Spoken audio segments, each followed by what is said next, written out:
but go USA. Go USA. Play Freebird. Besides last year's, the greatest comeback in PBR history. Well, we're going to ban him for the year. I was like, good. So that's like my most egregious.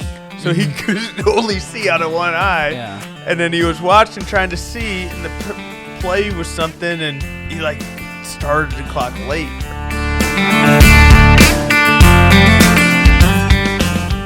Howdy, folks. Welcome back to another episode of the Bunch of BS podcast. I'm your host, Blake Stortz, and we have our second repeat guest, and this is Mr. Brady Kaplan. If you recognize him, he was from the March Madness episode with Max Brooks as well. That was a spring break episode, so it was done online through Riverside. But today we got him in person. Yep. Finally in person. Finally found a time to get in person before you graduate, and obviously I've already graduated, but coming back down to walk. But yep.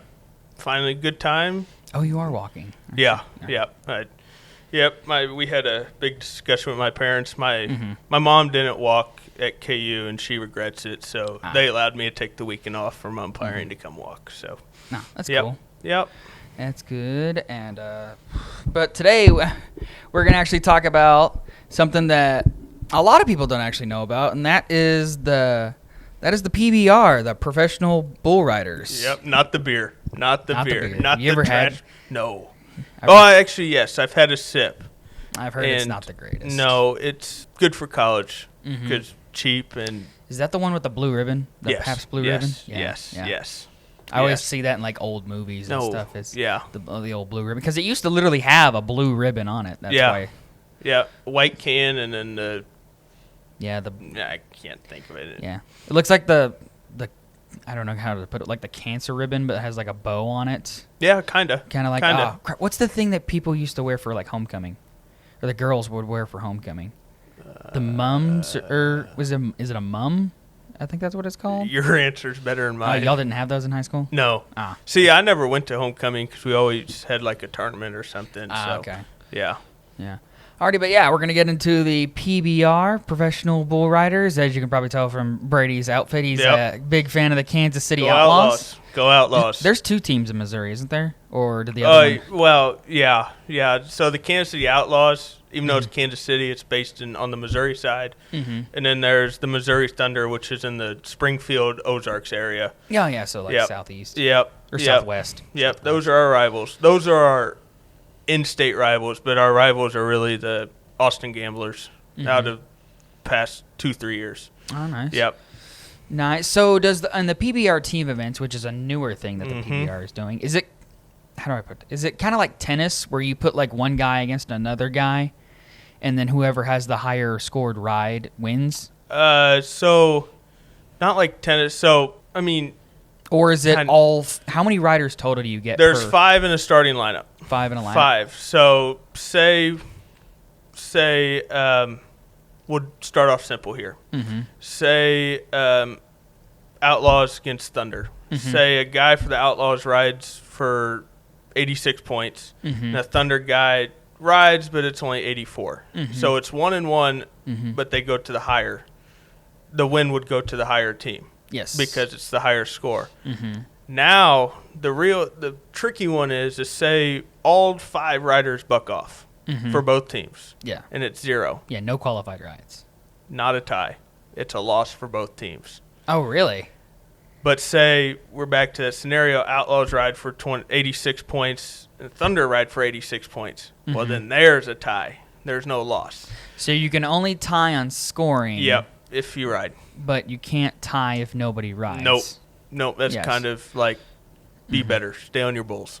For the uninitiated, in order to get a qualified ride in the PBR or the PBR team events, you have to, of course, stay on the bull for 8 seconds. I can't remember what qualifies. It's been a while since I've been to a PBR event. Because when do they consider you off? Is it when you hit the ground or when you leave the bull? When they consider you off is or when a hand what touch comes first. Hand touch. Hit the ground, or say you're not in the best position anytime your riding hand breaks contact with your rope. Okay. So say it comes out of the handle, but you still got the tail of it, and you hit 8. Yeah. It's a ride, but it's not going to be very high because it wasn't pretty. Yes. But still, yeah. Yeah, and for those who also don't know the scoring system for bull riding, you get 4 total judges, 2 score the bull, and then 2 score the rider. A 90-point ride is like it's a monster ride. It's like hitting 400 in baseball. Yep. 90 point is great. Well, they changed the scoring this year because so you know how it went by like 0.25, so like 80 and a quarter, 80 and a half, 80 and 3/4. Now they're doing it by fifths. So it can be like 80.05. 80. Well, because they don't want so many ties. Yeah, you say if you just have round numbers. Then I actually listened to a podcast coming down here. One of my favorite bull riders of all time, J.B. Mooney, and he goes, he was talking about the new scoring, and his exact words were, "That ain't bull riding. That is not bull riding." Because he has a, I don't know if you know, but he's no longer the coach for the Oklahoma Wildcatters. I did know that. I just saw that he left. But it's very sad. He has a ranch back. I think he's in Texas now. I would assume he's Texas. He's from North Carolina. Yeah. But he has a ranch down there where like all like young guys, like the 16-year-olds wanting to get into it. Yeah. He has like rodeos down there, and he goes, "We do the old scoring. It's so much easier. It is, the new scoring is not bull riding. It's just nice round numbers. Yeah, it's saying like, oh, you rode a bull for 84.2. Like, oh, you rode a bull for 84.2.3. Like, yeah, you start to get the decimal places. For me, also another thing, I keep stats of bull riding. So doing all those numbers, adding 84.3 to makes it a whole lot easier. 88.7, I'm like, this is too difficult. It's like when in the you can adjust that if you want. Yep. Yeah. It's like in what is it? Baseball Savant or something. They'll like track a pitch speed and be like, it'll read like 102 on the thing, but then you go to like Baseball Savant, it's like 101.8. Yep. I'm like, just give it 102. It's practically 102. I don't think there's much of a difference between 102 and 101. No. Still fast. It's still fast. You can't see it. But a couple of the questions I've got cooked up here is, what got you into the PBR anyway? I know you're from Kansas. Kansas City, Kansas. The middle of nowhere. The country. Yes. The frontier. Yeah, but actually, so growing up, you know, like 3-4-year-olds, 2-year-old, you're watching Mickey Mouse, SpongeBob, Tom and Jerry. I was not that kid. I was the guy that turned on ESPN to watch SportsCenter in the mornings. Oh, yeah. I remember watching Top 10 before going to school. Oh, yeah. Or not Top 10. And the not, yeah. But so one morning, I don't even think it was a morning, but it was during the day, and I'm in the living room, and I turned on ESPN, and bull riding was on. And my mom came out of the bedroom, was like, "Brady, what in the world are you watching?" I was like, "Oh, it's bull riding."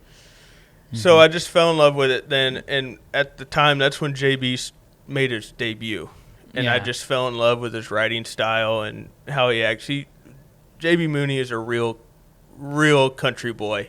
Like, he doesn't care. Like in his podcast earlier too, he would smoke cigarettes in the locker room. Oh yeah, and they would want to find him, and he would be like, "No, thank you. Do you know who I am?" Yeah. So, and then of course at the age of 3, 4, parents probably wouldn't allow you to go watch bull riding.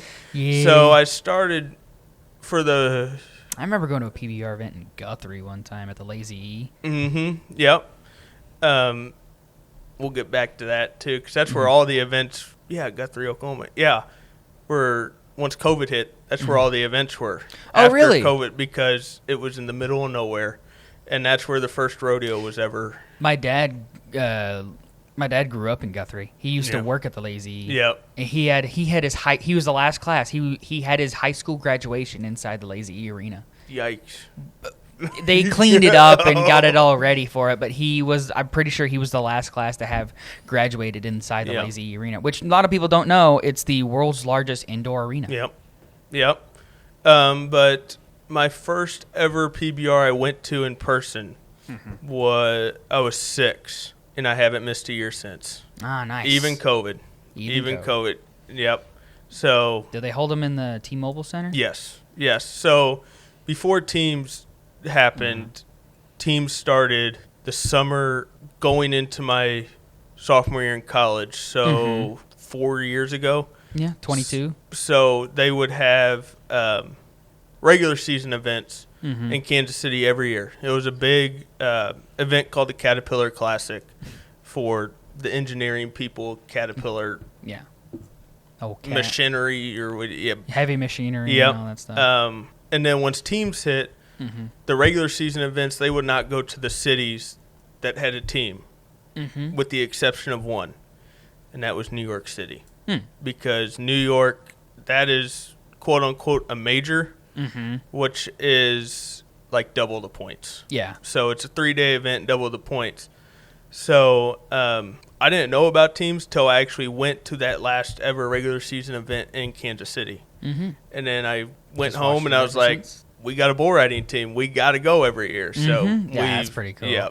Oklahoma did have a team, and then it moved to Florida, and then we magically got a new one, the Wildcatters. Yep. And put it this way, they're going to be good one day. They're not good yet. A lot of young guys. As my old assistant coach in baseball in high school would tell us, he's like, when a team is described as young, he's like, it means they're usually not pretty good. Yeah. Like when they're a young team, it means they're not usually pretty good. So yeah, I'm trying to think if there's a dude from my area. I think there may be a dude from my area on the team. I think he's from Dixon, which is like literally like 5 minutes from here, from Ardmore. I could only name you 3 or 4 guys on that roster, and I can just look it up. Yeah. Oklahoma Wildcatters roster. While he's looking that up, I went to the bull riding family lost 2 greats within a span of 9 months. The late great Gene Owen and the reigning 2-time champion bucking bull who was going to win it a 3rd year, Manhater. We lost him a month ago.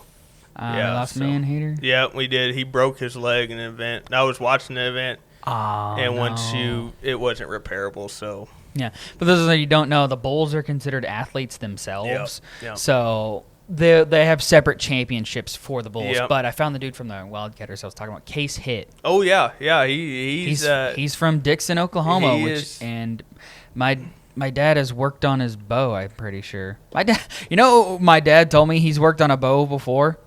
J.W. Hart. I think you did tell me that once. Yeah, he's worked on J.W. Hart's bow. Yep.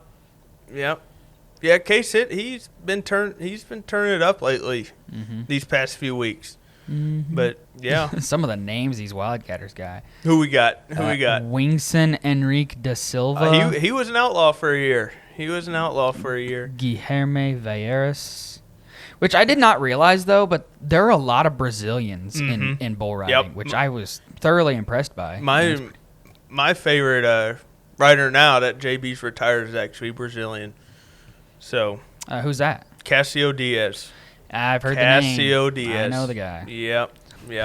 I'm getting ticket ads for PBR. It's Unleash the Beast, March 20th. I know that already happened. March 27th. Oh, that's March 27th results. Albuquerque. Yep. I'm getting the ones for the next one, April 10th and 12th, Sioux Falls. Yep, that's another big one.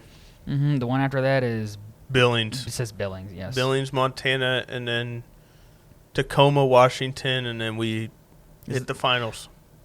So do all those places have teams? How many teams total are they? There are 10, and they just came out to say they're going to be adding 2 more in the 2027 season. Nice, so the teams are Kansas City Outlaws, Missouri Thunder, Nashville Stampede, Carolina Cowboys, Florida Freedom, Austin Gamblers, Texas Rattlers, New York Mavericks, Oklahoma Wildcatters, and I'm forgetting one. Oh, Arizona Ridge Riders. Yes. Yep. It's weird to think, all these southern teams, kind of western teams with Kansas City, because Kansas City's known for its barbecue. Yep.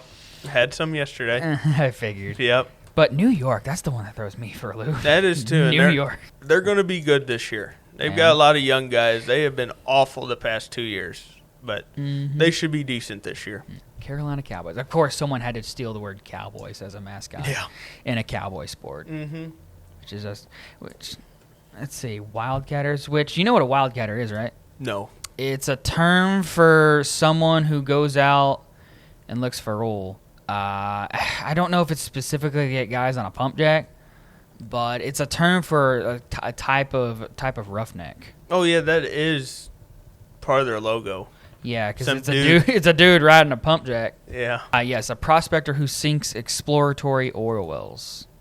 So, I guess that by the term sinking, I guess I mean they're the guys that put them in, and that the guys that like start the well and start pumping it. Where did it say where the two next teams are going to be out of? No. Where would you think? If I had to guess, looking at a map, I'd say Denver, maybe. Maybe. I wouldn't be surprised if they put one in New Mexico, Albuquerque. That's what I was kind of thinking. That's another big event. Somewhere in the Southwest. Do you think they go as far west as California? Yes, because they actually have. So there's 10 teams, but there's 12 events for the team series. So there's like 2 neutral ones, and one they go to every year is Anaheim, California. So I'd imagine Anaheim and probably maybe Georgia. The other one is in Duluth, Georgia. So, but there's one. Every team hosts one event. Yes. Okay. Yes. Where's the finals held, or does that rotate every year? Finals is in Vegas. Of course, Vegas. Because that's where the NFR is. Yeah. Maybe not the reason why, but that's just. Vegas used to hold the regular season, the UTB season finals, until teams came, and then they moved the UTB down in Dallas at Jerry World. Yeah, they have put it at Jerry World. Well, now it's 2 weeks. Oh, really? Is the final, and the first week's in Cowtown, and then the second week's at Jerry World. Yeah. So I've been to the Cowtown Coliseum, but it looks tiny. It is. it looks tiny. I didn't see an event. Me and my family just went down to the Stockyards one day, just touring it. Ate at where did we eat at? It's a steakhouse, Risky's. At a Risky's Steakhouse. It was really good. Is it better than Roadhouse? Really good. Texas Roadhouse? Oh, yeah, I would say it's better. I'd say it's better, and especially with the price I saw on the steaks and stuff. It was pretty. It was worth it. It was worth it. It was a very good steak. Very good steak. Yeah, because I got the map right here in front of me. I'm trying to think of what other place I would say. You wouldn't put one up north in like Minnesota or I know. I wasn't saying Minnesota. Wisconsin. I was gonna say as far north I would go is probably maybe Omaha, but I feel like that'd be too close to Kansas City. Yeah, and they've already got 2. Yeah, it will be interesting. Maybe Wyoming. Maybe I don't know. Salt Lake. Who knows? Maybe one in Miami. But I would say Miami. That'd be interesting. Because the Florida Freedom are like north, yeah, in like Jacksonville. It says Sunrise, Florida. Yeah, but yeah, it'll be interesting. Yeah, we gotta wait a year. Yeah, Florida, I believe, if I'm right, has I think it has the nation's largest like connected cattle ranch. I want to say because like the King Ranch down in Texas, it has a total acreage that's like I don't know if it's the biggest or one of the biggest. I know it's one of the biggest. I don't know if it's the biggest. But like it's split up into different pastures and different sections. But I'm pretty sure the one in Florida that I'm thinking of, it's all connected. So it's just one continuous property. Of course, one question I wanted to ask that I had on here is crap. I just lost my list. Crap. What is it like at a PBR event? You said you've been to plenty. Yeah. I mean, does it have a raucous feel to it? Is it? I don't want to say casual, but like I assume it's definitely not casual. Yeah, I assume a lot of people drink. Yeah. Especially there's a lot of drinking, especially before. That's a good question. I don't know how I would describe it. It's obviously all ages go, all demographics. Kind of raucous. Kind of raucous environment. Kind of, yeah. Because people don't really understand like cowboy culture and western culture. Like when J.B. Mooney rode Bushwhacker, you'd have thought that I don't know how to describe it, but like it was like a come to Jesus moment for a lot of people. And he did it in Tulsa, which is pretty cool. Did it in Tulsa. Mom and Dad, if you see this, still love you to death, but I still regret what you made me do before that ride. What'd they have you do? Go to bed. Aw. Because it was a school night next day. Ah, dang. And I woke up and saw it, and I was like, really? So, but luckily, Bushwhacker. So the equivalent to Bushwhacker now, which I think he's probably more explosive than Bushwhacker. Oh wow. Manhater. Manhater. Oh my god. That was a question I had on here. Is like, who do you think is the best bull of all time? And all time. Ooh, Yeah. there's a lot of good ones. Obviously, Bushwhacker, Manhater. You got Asteroid. Asteroids. I remember one. Bones. Bones. I remember one in the Cowboy Museum. Little Yellow Jacket. Yep. Lily. 3 consecutive PBR titles. Yep. Let's see here. I got a. Bruiser's up there. There's a Dillinger, Bodacious. Bodacious he was massive. He was massive. He was He was a big, massive white bull, and he just did the same thing every time. Nicknamed the Master of Disaster, he was almost unrideable in the mid-1990s, bucking off 127 of 135 riders. That is insane. Can you tell me what you probably can't, but can you tell me what the longest active buck-off streak is right now? Okay. Is it over under 50? Over. Over 50? Over. Okay, I was gonna guess somewhere right around 50, but I'm gonna go 72. 57. Ah, dang it. 57 by a bull named Magic Potion. Magic Potion. And it pisses me off if I can say that word. Oh, you're fine. Dude, you can. It's like an R-rated movie. Okay. Now you opened up the can of worms, Storts. But it pisses me off because he does this. He's not one of the bulls that rears up. He's not power. He's finesse. And he does the same thing every time. He goes out to the right, and he just keeps spinning slowly. It reminds me of that scene from 8 Seconds. Oh, he's going to blow out of there. No, he's going to spin. No, not even. It's a spin, and it's not even a blow or a spin. It's kind of rears out there twice and then goes to the right, but it's so slow the rider's timing's off, and it's and then the previous one was 48 by a bull named Cool Whip. Cool Whip. I've heard. Yeah, that and I think he passed away recently too. Oh, dang. But he was actually his streak was broken by an outlaw, so I was excited. Yeah. Looking at this, this is just the top result on Google. Top PBR balls of all time: Bushwhacker, Little Yellow Jacket, Dillinger, Bodacious, Bruiser, Voodoo Child, Bones, Mossy Oak Mudslinger. Yep, that was Code Blue, and the last one on the list is Riding Solo. Never heard of Code Blue. Code Blue ranked. It just all it says in his description though is just ranked highly for his power and agility. I'm like, that doesn't here bull standings. Oh, that's for this year. Probably number one Manhater. Yep, 2026. Who's 2? Pegasus. So he's number 1 now. Yeah, I know that Manhater passed away. But now that Manhater's gone, for the past 4 events, that number 1 bull has flip flopped all the time between Pegasus. Let's see the top Fire Zone up there. He's 4th. Okay, then no. The top 10 now that Manhater's out is Pegasus, Buck Nasty, Fire Zone, Ransom, Eyes on Me, Mr. Gold, Riding Dirty, Freedom Fighter, Rolex, and Tigger. Buck Nasty lives up to his name. He is nasty. He does not look like a friendly fella. Nope. Nope. Have you ever wanted to ride a bull? No. I want to. No. Some people think I'm crazy. I'm like, I'm not gonna get on like Bushwhacker or something. I'm gonna get on a training bull, a practice pin bull. Yes, yeah. No, what I've been telling people, because people are like, you should get on a bull. You've been watching it for what am I 22? About to be almost 20 years now. It's like, no, if I ever got into the business, I would own him, and they don't even make much. Yeah. So yeah, no, I'll stick to watching on my couch and going to my dream goal. Is to go to the World Finals, which was in Vegas, but go to both of them, the UTB and the Team Series Championship. In Vegas. When I'm older, yeah. In New York, that'd be. Are they held close to each other? What? Are the events close to each other in like time wise? Like could you the championships? Yeah. Are they held at the same time? No. So the UTB season is from first events like middle of November, and then the finals are in May. And then the riders go to their teams for quote-unquote boot camp in June, and then the teams start in July to November. Yeah, the start of November. Yeah, because it's weird with those indoor sports because, like, some of them, have such a long season and then a fast turnaround. Like, sorry to digress, but like with the NBA, it seems like when it ends, it just like it starts right back up. Same again. with hockey.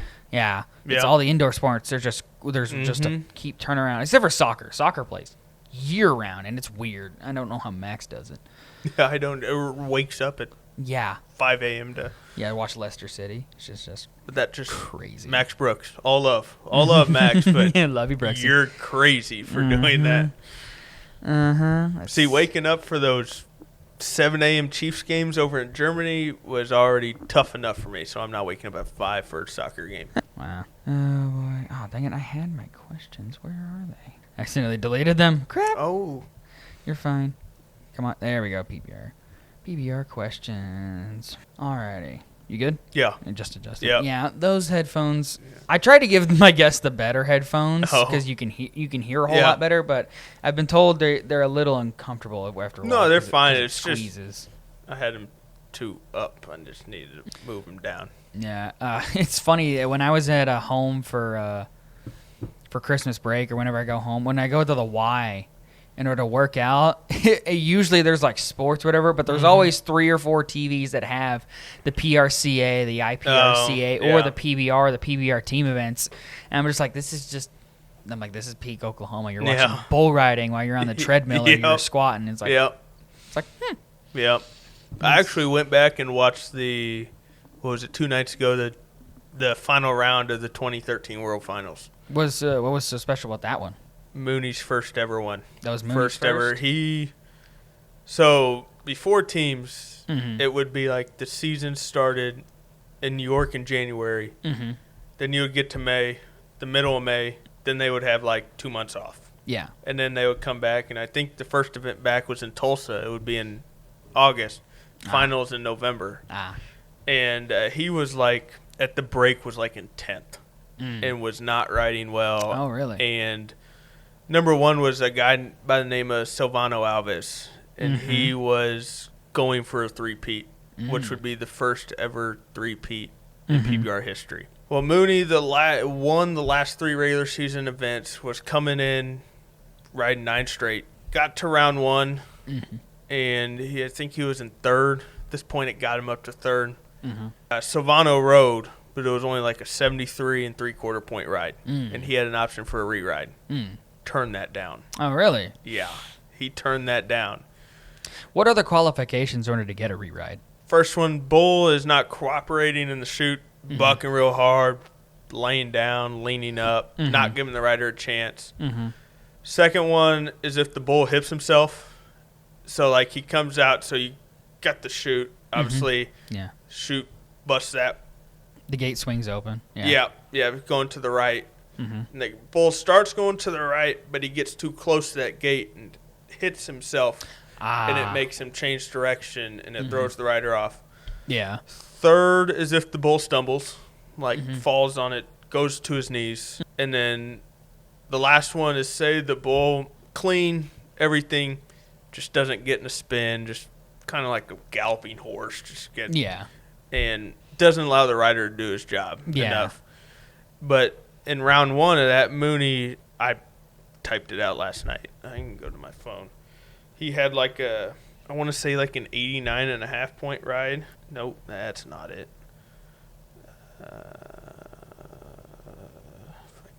What? Right here. Yeah, he had an 88 3/4 point ride on Train Robber, which placed 2nd compared to Alves' 13th. And once you get points for where you finish in the round. Yeah. Second round came along. The second round's like the rank round where like the man haters would be in. Yeah, your tougher bulls. Silvano was on a bull called Yo-Yo. Never heard of him. 89.5. Good ride. Just decent for the champ. Finished 5th. But Mooney was on SmackDown and had 93 3/4 and finished 1st. Dang.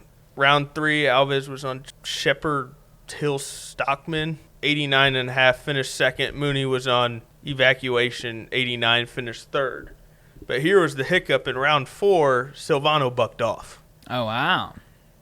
Mooney went on to win the round at 90 3/4. So he, I think, jumped him in the world standings. And then Mooney in round 5, because Mooney was 5th or was first entering round 5 the last day, and Silvano rode, but Mooney also rode and won the round. Going into that championship round, Alves got on a bull named Big Tex Rocks, and bull didn't got a re-ride, took advantage of his re-ride, but he needed Mooney to buck off in order to win because he was second. Yeah. Well, Mooney rode, won the round, won the event title, whatever, and it was probably, besides last year's, the greatest comeback in PBR history. Oh, wow. Yeah, it sounds like it going, would you say he started at 13th or 10th? 10th, coming out of the break, and then having to win the last 3 events, going 9, riding his last 9, and but Mooney was a badass. Yes, he was a badass. He's for other people who don't know, he's that sound on TikTok where it's like the $7 million bull rider. That's JB Mooney. Yep. That was just at that point in his career, and it meant that he had earned $7 million from his winnings of all the events, because you know of course you win the purse if you get number 1, get the giant check. Yep. I remember watching a PBR. it was a PBR event. I think it was in Galveston, and the trophy was a surfboard. Oh, which is I thought was pretty funny. Yeah, that was pretty funny. So okay, the next one here. This one has to do with if you could add or take away a rule in the PBR series or team events. Which one would you take away or add? Just in teams? Either teams or singles. It would be probably in teams. So in individual, your matchups is on based through a computer. They put the bulls and names in a computer, and there you go. And they just do like a formula or something. In teams, each team gets a pin of bulls, and then the coach gets to place them where, what bull they think fits best. I think teams should be through a computer too. If it's in the regular season, you do it in teams. Just because one guy can't ride bull to the left doesn't mean he just gets it. So, my least favorite rider. We've talked about my favorites. The one I hate the most, guy by the name of Jose Vitor Lemmy. Can't ride a bull to the right to save his life, but goddamn, he is perfect on ones going to the left, and he just. I hate him because he stole JB his 3rd world championships in 2017. Yep, but I mean, it's weird to think that, like, for lack of a better term, that there's, or I guess there would be, but there's film on bulls. You know, like a bull, like how bulls have tendencies, like how a football scheme would work. It's like, they tend to do this, then they tend to do this. I just think that's crazy how animals, especially.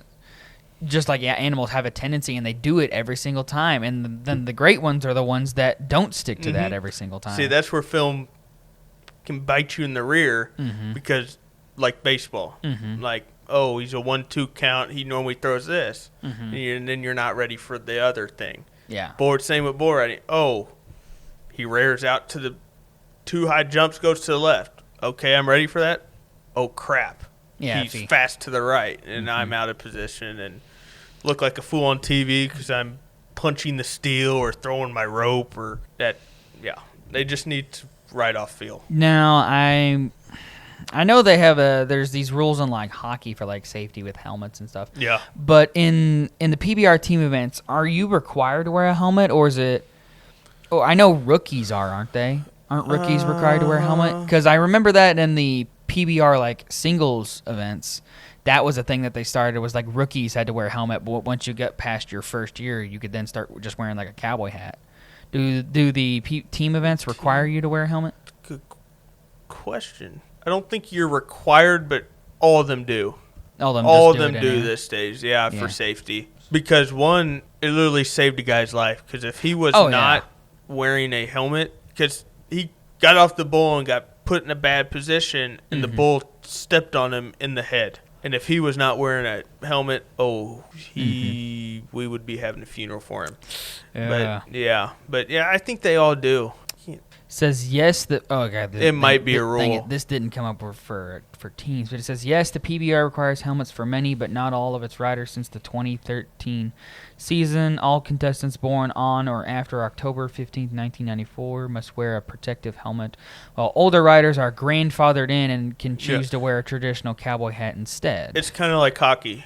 Yeah, with the visors. No, the visors don't do anything. That's what I was referring yeah, it's to. kind of like that. The visors. Yeah. And the helmets. Yeah, I wonder why specifically like, 1994. The helmets are kind of like lacrosse helmets. They don't. That's what I was saying. They don't protect them.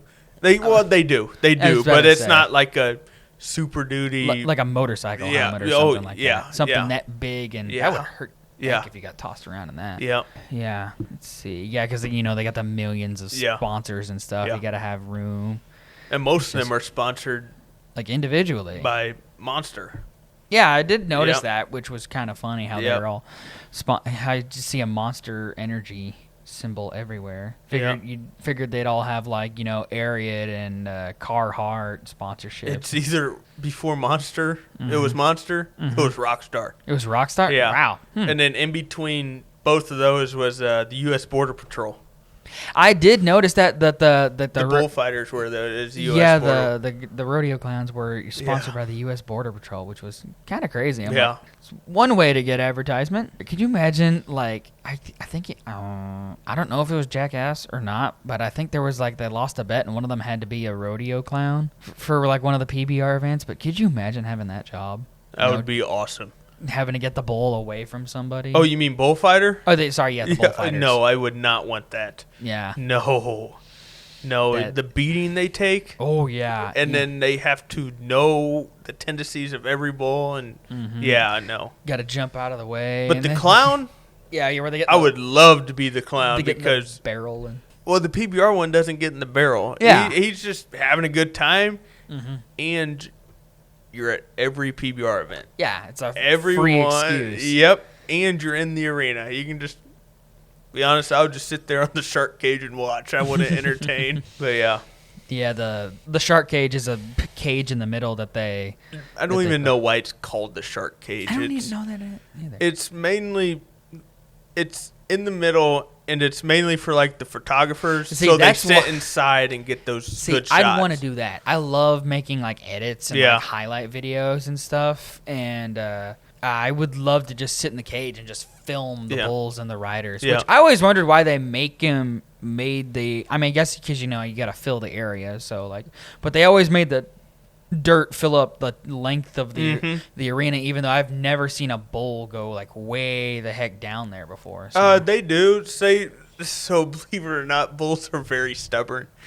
Some of them are more than others. So as soon as they get done, some of it. So for those that have never been to a PBR event or seen it on TV, so you have 3 chutes on the left. If you're looking at it, let's pretend this table is one. So you're looking at it, so where Stortz's hand close to the camera is, that would be the left. So there would be 3 over there, 3 on the right. In the middle of it would be a thing they call an out gate. Yeah, where they got to. Yeah, the bulls got to go. Yeah. Well, some of them, when the bulls get done doing their job, they just yada, yada, yada, back just to walk right back my in. job's done. Yeah. Some of them, woo. Yep, I want to make it about me even more. And they just go, and then they call it the safety man. But they got a guy on a horse with a lasso and lassos him up, and then even sometimes I feel bad for the poor guys because the bulls are so strong, they just stay out there, and you got to yank it, and it's all right, come on, let's go. I would also want to be the not even the clown. I want to be the guy that gets to pick the bulls for the weekends. Ooh, and what round they're in. Because, again, cool. You're at every event still, and you're watching film on the bulls, and yeah. I feel like that's something that is a starting play-by-play job I would get. It's dude, hey, you could do play-by-play on PBR events and PBR team events. I'm like, that'd be pretty cool. I get to wear my cowboy hat all the time. Yep. Plus, and party after. That too. Yes, cowboys are known for their drinking. Oh yeah. Oh yeah. No matter if it's a 3-day event, 2-day event, say that Saturday night's round 1, you got round 2 on Sunday. Yeah. Yeah. You're Forget round 2. We're going to the bar after. We're going to the PBR Sky Bar. Yeah, there's granted, I know it's a chain of bars, but there's a PBR bar next to the Rangers Stadium in Arlington. Yeah. There's one across the street from T-Mobile Center. Oh, that's cool. Been there once. I didn't get to go to the Don't remember a single thing from it, but that's okay. I made it home safely and didn't go to jail. That's all I know. That's all we can. Yeah. That's all we care about sometimes. All right, made it home. Keys, phone, wallet. We're good. Yep. Bed. Yep. Wake up the next morning. Feel like shit, but had a great night. Let's see. I thought it'd be funny. Do the writers get walk-up songs like they do in baseball? Some of them do. Some of them do. So J.B. Mooney's was Bad to the Bone. Yeah, I remember. Bad. Yeah. And then there's one. His name's Kaiki Pacheco. Mm-hmm. Pacheco, whatever. Mm-hmm. But his nickname is Iceman. Mm. And his song is You're as Cold as Ice. Those are the only 2 that stick out. But if you've been there longer. Mm-hmm. Yeah, you're more like a veteran. Yeah. And stuff like that. That. Casio's is, what is it? They play it. I'll think of it. We can keep going. I'll think of it, and we'll say it later. Yeah, one of my favorite parts of like sports in general, and some of more like the niche, like I don't want to say hobbies, but like the niche things, niche cultures. Yeah, I would say like in hunting and stuff. There's this big conspiracy theory about something called the Mitch Rumpala buck, which is famous for being or not being the world record typical whitetail buck. Because they're scored, and there was like controversy on whether or not it was an actual buck, or no, it was an actual buck, or whether or not the antlers had been altered and how they scored them. But have there ever been any like PBR controversies, or like people saying that like, oh, this hand touched, or like this didn't touch, or somebody had a qualified ride that shouldn't have been a qualified ride, or somebody should have, or they, what's the thing when the judges like cut you off or something like. They should have let someone ride, but they like cut it off too early or something like that. Is there anything that comes to mind? Not so. The big one is the shoot clock. Mm-hmm. And say they the bull's been, once you get put on the clock, you got 30 seconds to get out, and if you don't, you're disqualified for that round. Yeah. But most of the time, the judges put you on the clock when the bull's been rearing up and he's not giving you a shot. And you can't stop the shoot clock. Yeah. So a lot of it's like the riders would get off and give the judge a piece of his money. But other than not really. Right now. Are there any like not that I can think of at least. Yeah, and the part that fuels a lot of sports is of course rivalries. Are there any like besides the teams? I know you mentioned Kansas City's big rival is Austin. Yeah. Are there any like riders in the team events that are rivals with like a certain person on other teams?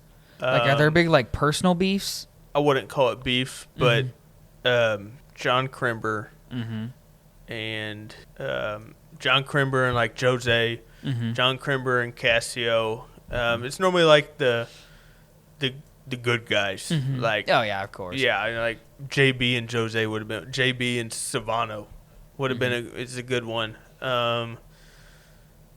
Casio and Jose – tell Jose's in here a lot because he's good. Yeah. From Brazil, too. But, yeah. You think it'd be cool if they held, like a team event down in, like, Mexico or something? Hold one there? Or maybe what if they went all the way down to Brazil in, like, Rio or Sao Paulo? Well, actually, they so believe it or not, the PBR has a combine. Really? They have a draft. So So that's also why New York and Oklahoma got screwed. The Wildcatters got screwed because they came in the third year, into the second year. Yeah. So all the good guys like Jose and all of them were already taken in the first year. Yeah. So, yes, I do watch the draft. Do not judge me. Hey, even though I don't know who they are, we're going to see him in about 5 years probably. Like Casio, for example. Yeah. No idea who he was. And so this was Is the there second like a year. minor league that they would go straight to the... They go to... which that would be kind of cool if you had minor league bull riding. Yeah, I would not watch because that would be terrible. They kind of do. It's for the UTV season. It's called the Velocity Tour, and they have an event in Wichita every year. And I've tried to tune in to watch some of it. Yeah. No, it's so boring. No, the Bulls aren't what they are. But so this was my second year. So going into my junior year in college, your sophomore year, some family friends that my brother played baseball with his son, and he was the head coach. My dad was the assistant coach. Well, he works in a law firm, and they have a suite in the T-Mobile Center, and no one uses it for bull riding. So we got all 3 days. No. Awesome. Oh, that sounds amazing. My mom after it said, yeah, the max we'll go is 2 days because for them it gets old. And no one's in the suite, so it's just a suite to ourselves. Oh, yeah. Like to the point, like the people that would let you into the seat knew us. Oh, wow. They would be like, you coming tomorrow night? Yeah. But this was the second day against the Missouri Thunder, and we, quote unquote, put our C team lineup out there. And Cassio was part of it. I'm like, who in the world is this guy? He can't be any good. First ride, 89 points. I'm like, oh, this guy's got some.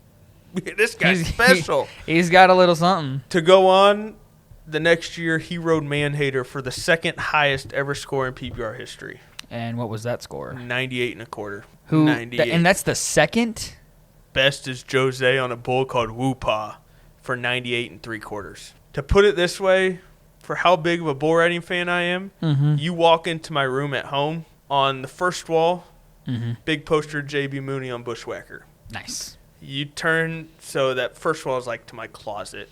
And you take a left, and I was in the library. It was the time, I don't know if you had to work K-State, but we had to work that K-State Saturday game. And when was this? This would have been my last year, so my senior year. Yeah. And it was the Saturday of Thanksgiving break. So I was in the library with Caitlin Sarsfield. We were doing a project or something. Yeah.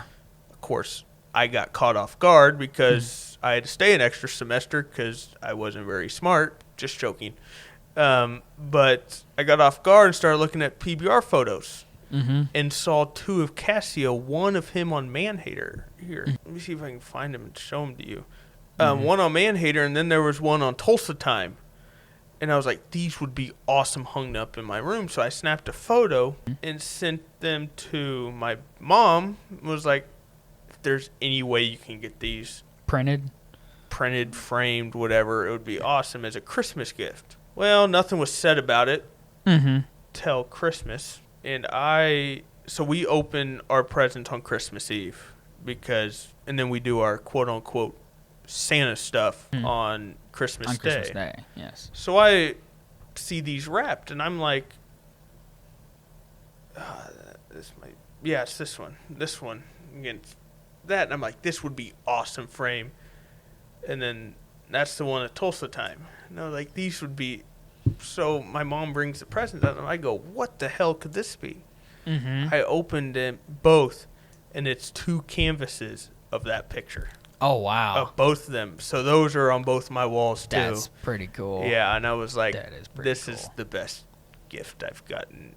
Not in a while, but I was like, let's go hang them up right now. Yeah. And granted, that year I got a bench from Allen Fieldhouse where they took seats out signed by Bill Self. Yeah. What the? You got a bench from? Well, it was like not like where they. Yeah, not like where they sit, but like still. A bleacher, yeah. Yeah, you got a bleacher. When from they Allen renovated, they Fieldhouse. took out. Is it all box seats now? No, it's still, but they in the corners they had to take some out because they had to redo their air conditioning. Okay. Oh crap! You're good. But You're good. yeah, I know, signed by Bill Self, and I still say those are better than that. That's pretty cool. Yeah, but yeah, that is pretty cool. Yeah. But wow. Yeah, see, that's why I'd want to be like a videographer or photographer for the PBRs. You get those kind of photos. Those photos. Yeah, those would be pretty freaking cool. Those would be pretty freaking. I meant to ask because you brought up something a little, or you said your C lineup. So like, how do the lineups and stuff work in a PBR team event? You said you had y'all C lineup out. Well, then I think so that was night 2. night one. So we had the Outlaws are constructed mainly of Brazilians. And we had that one guy you said, Winston Da Silva. That was the year he was part of the Outlaws, and he was our leadoff, quote on in baseball terms, leadoff guy. He was the first one out because he was known for getting us a score on the board early. I was about to say, I wonder how you would, organize a lineup. So in baseball terms, so how the Outlaws do it is you've got a guy leading off that you know is going to get a ride, a score, put pressure on him. And then so in teams you have the protected roster, which means those guys can't be traded, can't be released, whatever. Those are your best guys. Who are those for Kansas City? I've got the lineup pulled up, or the roster. The roster pulled up? Yeah. Can I see? Is it? Yeah. Is it updated? It might be. Oh, see, they don't even have a reserved lineup yet because the draft hasn't happened. So, right now would be on the protected would be Casio Diaz, obviously. Sandro Batista. Yeah. Colton Hevelo. Yeah. Hitor, Santos Ferreira or whatever. Yeah. And then there's normally 5. Mike. I can't pronounce his name. They call him Mike. Yep. Maicon Calixton Rocha. Yep. So, and then the 2 would be, so we would, for example, Colton Hevelo, our leadoff guy, great guy, gets a score. And then the second round would be like one of the reserve guys, like Pablo Suarez or Eric Enrique Domingos. And then our 3 guy would be Sandro, because that's in the middle. Say you buck off 2. And then our 4th would be like a Hitor or a Mike and then our closer is Casio Diaz, obviously. Colton Hevelo, he's from McAllister, Oklahoma. He's an Okie. Oh, he is? Yeah, he's an Okie. Oh. This a lot more detail than I would think on a roster thing, but it says, McAllister, Oklahoma, left-handed, 23, so he's just a year older than us. Yep. 5'6", wow, he's 135. His first year on the Outlaws, so funny story, he got drafted by the Arizona Ridge Riders. I was about to ask also, how does, the draft work? Like, do you just keep adding guys to the roster, or you have to replace people, don't you? Yeah, some people don't. You release guys. So there's 4 guys that aren't on there that were on our roster last year that were. So how big can a roster be? It's normally 5 on the protected. Yeah. I think it's like you mentioned. Yeah. 8 or 10. 8 or 10. Okay. I think it's 8 because we had 2 guys on IR last year, Casio and. Which, if you're gonna have an IR. You need a big IR for bull riding. Casio and Mike were on the IR last year, and our season was dreadful. Awful. So we went our first year in the league, awful, terrible. But I still watch because I'm a true fan. Yeah. I think we won a total of 6 games, and you have you have 30. There's 30 total games? Yeah. Okay. Yeah, because it's three nights, and there's 12 events. Yeah, 12, 24, 36, yeah. Something along those lines, yeah. And then we assigned an assistant coach, Glamory Marchi, because our first year we had no Brazilians. It was all 19-year-olds from Smithville, Missouri. Oh. And I would be like, this guy. Oh, y'all's head coach is JW. Huh, our coach is JW. Yeah. And then Glamory Marchi, we signed him, we hired him, and then once we hired him, he got the Brazilian product because he's from Brazil. Yeah. And then we were good. We finished second in the league. And then our 3rd year, we were regular season champs and made it to Sunday and got 3rd place. And then Casio got hurt, Sandro got hurt, Mike got hurt, and we were rolling Colton Hevelo with Jake from State Farm. And it would be you can even ask Max. I would be over at his crib watching it, and he would watch with me, and his exact words were yeah, you guys suck. I was like, tell me about it, Max. Yeah. Tell me about it. Yeah. But, we should be really good this year. Let's see. PBR Team Series champions, Stampede, Rattlers, Gamblers, Cowboys. So it's only for some reason I thought it was going on a whole lot longer. No, the first year was. Yeah, but like you said, I was kind of shocked when you said it was 2022. I was like, Yeah. Oh wow. Yeah. Just funny looking at some of the mascots for the team team series: Ridge Riders, Thunder, Gamblers. Which I wouldn't think of Gamblers being Austin. When I think of gambling in Texas, I think of Houston.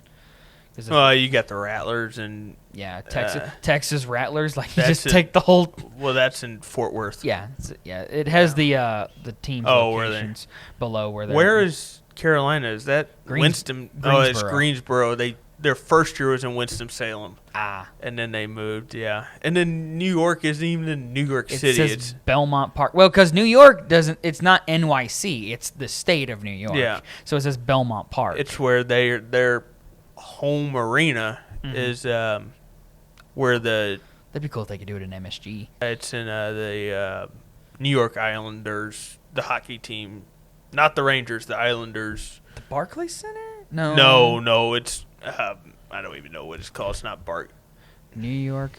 You said they share it with the Islanders, right? Yeah. New York Islanders Arena. Is that the same place that the Nets play? No, that's Barclay. Nets play at Barclays Center? Yeah, they're Barclays in Brooklyn. Oh. UBS Arena. Yes. That's $1.5 billion. Holy crap.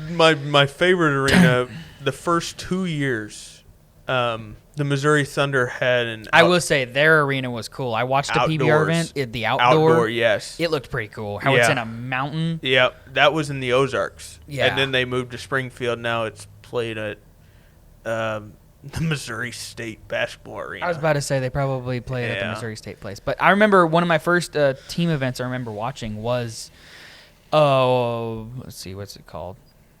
Thunder Days. It was Thunder Days, and it was an outdoor arena. I was like, yo, this is cool. Yeah. It's like a Red Rocks in New Mexico or Colorado, that is concert venue where it's built into like a.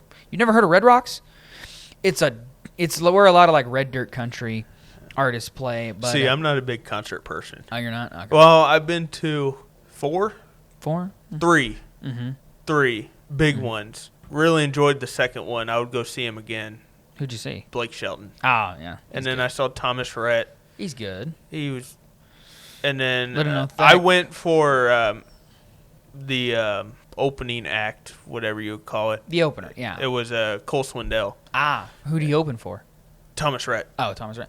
Fun fact, Thomas Rhett's dad is Rhett Akins. Actually, I've seen 4. I've seen Dustin Lynch. That was good. He's pretty good. And then Scotty McCreery. Scotty McCreary's always pretty good. But I've seen a lot. I've been to a few decent concerts. It's been pretty. I got to see Garth Brooks in person, which was awesome. I wanted to see my favorite. Look at me and think who my favorite country artist is.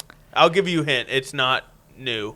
It's like not, 90s. Yeah, I figured. 90s. I don't want to go like everybody's favorite and say is George Strait. Yes. It's the King. Yes.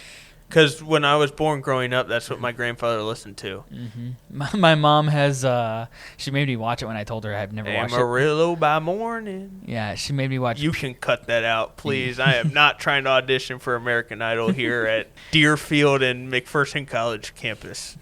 That I am an alumni now and getting the alumni emails wanting my money. No. But she made me watch Pure Country, that cheesy movie that George Strait was in. You never seen Pure Country? It's like also not a movie guy. You're not a movie guy? Okay. Storch, I was watching bull riding at the age of 3. I know, but like I love 8 Seconds. Loved it. Actually, I had it on CD, like the CD player you would take on a plane. Yeah. Then what was it? It was this past November when I got the flu. Yeah, because Colby Stewart gave me the flu. Shout out Colby, because I know he will be watching this later. All love, but you gave me the flu. But I was sitting on the couch and like at noon, there's nothing on a Monday at noon. Yeah. It's like, where can I watch 8 Seconds? And I found it. And it was 8 Seconds is the story of a bull rider named Lane Frost, who is from Lane, Oklahoma, and he's buried an hour from my house in Hugo, Oklahoma, which is pretty cool. And crazy. Lane, would you say he was on like JB Mooney levels when he was? Yeah, riding? He was up there. Yeah, he was up there. He might have been even more than JB levels back in that day. I didn't realize how soon into his career that he died. Lane was famously killed by, I can't remember the bull's name, but was it? What was the name? Was it Red Rock? It was not Red Rock. No, because he rode Red Rock. He rode Red Rock. Didn't it take him the third time to ride him, or did he ride him the second time? Yeah. Red Rock was like the bushwhacker of like the 80s or 90s. When did Lane die? Early 90s. Yeah. Because I don't think the PBR was a thing. No, I think that was still ran through the PRCA. Yeah. Which PRCA stands for the Professional Rodeo Cowboys of America. Can't stand that. Why? What's wrong with the PRCA? I'm not a big rodeo guy. Really? I like. Besides, I can't. No offense to the girls out there, but the barrel racing, or I can do like the bareback riding, the saddle bronc, bareback. I can do the steer wrestling. Yeah, that's pretty fun. Tie down roping. I can't do team roping. Really? That's like one of the big ones. No, is team roping. I can't, but bull riding is. Yeah, Lane Frost died July 30th, 1989. He was saying earlier. 89, so he's in the 80s. Yeah, and the movie came out in 93. Oh, that's what I was thinking. Yeah, but he famously died at Cheyenne Frontier Days in Cheyenne, Wyoming. It's known as the granddaddy of them all. It's like it's like the Rose Bowl of cowboy events. What was the bull? It wasn't Red Rock. Let's see. Here, I got to go to Wikipedia to see how he died. Death. Cheyenne Frontier Days in Cheyenne, Wyoming, after completing a successful 85-point ride on a Brahma bull named Taking Care of Business. He sure took care of business. Who Bad Company Rodeo owned. Frost dismounted and landed in the mud. The bull then turned. Stepped on his heart. No, it was not through a step. Knocked Frost over, and he got gored. Oh. That's why they blunt the horns now. Yeah. You ever notice that the horns are squared off? It's because back when he rode, the horns were still sharp. Yeah. And it gored him through the back and went up and pierced his heart through his back. Yeah. Granted, it's still going to hurt if you get hit by a bull. He got up because back then they didn't wear vests. Yeah. And I don't really know what the vests do these days either. I heard. I don't know what they're. For some reason, I like to call them a flak jacket, but I don't think that's what they're called. No, but he was one of the reasons why they came up with it. He steps up, takes like 2 steps, and falls over. Oh yeah, my mom was saying that because my mom works a little bit in the medical field. Yeah. She's not a doctor, but she was like, when he hit the ground, he was dead. Like when he got hit and he stood up and then hit the ground. Yeah, he was dead. Yeah, he was DOA, dead on arrival. Yeah. But yep. And then you were talking about Red Rock, the Challenge of the Champions is what it was called. Sometime in 1988, John Growney, Red Rock's owner, pondered a special competition between the two 1987 champions. Red Rock had never been successfully ridden in his 4-year professional career. Despite rodeo cowboys making 309 attempts to ride him, it was cited that Frost and Red Rock would have 7 showdowns at different rodeos in states across the West. The event was titled Challenge of the Champions. Red Rock was brought out of retirement, and Frost rode him to the 8-second whistle for a scoring ride. That doesn't count. Bull was in retirement. Yeah. The bull was in retirement. He rode him 4 of the 7 matches, so he won the series. Again, bull was in retirement, was not at peak performance. I don't know how. It doesn't say how long he was in retirement, though. Yeah. So. But yeah, circuit, PRCA, handedness, left. Why are there a lot of left-handed cowboys? Jeez. I think JB was left-handed. Yeah, it's weird. Cassio's right-handed, but which when you're talking about left-handedness, it's the hand that goes down on the bull. Yeah. So because you grip it like this, it's what would that be called? Snatch grip, like in lifting. Yeah. But actually, 2 years ago in Teamster, there's a guy that rode like this, and I don't know. He rode overhand? Yeah, I don't know how. That seems pretty dangerous. No wonder he only got 1 ride out of 20 attempts. But going off, we're talking about bucking the rankest. JB fit Bushwhacker, Cassio wouldn't. Really? Cassio would not ride Bushwhacker because he goes to the left. And Cassio and JB would not be able to ride Manhater. Yeah. Because Manhater. how hard it is to go to the right and steep. Yeah. But I would have loved to see Cassio try to get on Bushwhacker or JB against Manhater, but unfortunately, Bushwhacker died a couple years ago, which is unfortunate. Didn't he get slaughtered? I don't know if he got slaughtered. Yeah, what I heard, they hung him. Not hung him like to kill him, but like to get the meat from him. But yeah, like they butchered him. I don't know if he got butchered. I figured they just Bushwick Bill die. Who in the world is Bushwick? I don't know. Never mind. What? Natural causes. Yeah, he was not hung. Yeah, he was not. Did not think he was butchered. In Oklahoma. Oh, really? Springer, Oklahoma. That's north of my hometown. That's like literally like 5 minutes from my hometown. Yeah. There's a really cool, or there used to be a really cool drive-in movie theater there. He died natural causes after his owner, which was Julio Moreno, was informed by the veterinarian that the bull had reached the end of his life, choosing to let him go peacefully under a tree. That's cool. Yeah, because there's a. I'm trying to remember. He bucked off 64 guys and 66 outs. I want to know who the second ride was. See, that's what I was trying to talk about earlier about like controversial stuff. Because there's a guy, like stuff like that. There's a guy who he got like it was like 7.89 on the clock and he went forward. Yeah. And his hand hit like bushwhacker's like hump or something, and they didn't count the ride, which by the letter of the law, he did not ride him. I'm trying to think of Who was Tiago? Oh, you rode him earlier in his career, like when his first out. Okay, yeah, that doesn't count. That does not count. Yes, but I'm trying to remember. There's a cow company in my hometown that produces PBR bulls. It's a D&H cattle company. Oh, D&H? Yeah. They've got some buckers. Yeah, by Dylan and H.D. Page. H.D. Page. Yeah. Here, you want to pull up, I wish I brought my computer, the list of H.D. here if you allow me to type Sorry. it in. Just Hardy Murphy Coliseum. Sorry, that's the big arena, and Ardmore is the Hardy Murphy. It used to be a PRCA sanctioned rodeo, and my mom was telling me they used to have rodeos there all the time. HDH or D&H? Yeah. Page, but yeah, I follow him on website. I follow him on Instagram, but yeah, it was Page Bulls. I did not. Oh, he owned Bruiser. Yeah. Bruiser was. Yeah, when I started doing some research on him, I was like, oh, crap, they have had a lot of good bulls on there. Long John, Bruiser, take away the name. He was probably the... Was he fast? No, he was here. Oh, that's Long John. This is Long John. Yeah, so turn it down a little bit. This is Long John. Actually, let's go. Just go to YouTube? Yeah, because JB rode him 3 times, 3 outs. Bruiser? Yeah, Bruiser was, he was like a pet dog. Oh, really? He was the sweetest thing. Until you got him in a pen. Well, yeah. Yeah. He didn't buck in the chute. That's weird how some bulls like kind of like. You want to turn the sound off? You can if you want. I don't know if we're gonna get copyrighted or not. From the announcers, I hope not. I hope Craig Hummer doesn't sue us. Yeah. That was the 3rd time he rode him in Billings. Yeah, he exploded up. Yeah. Wow. Yeah. Holy cow, dude! He can jump high. Holy cow, man! But yeah, I can just pull the bulls up on my phone.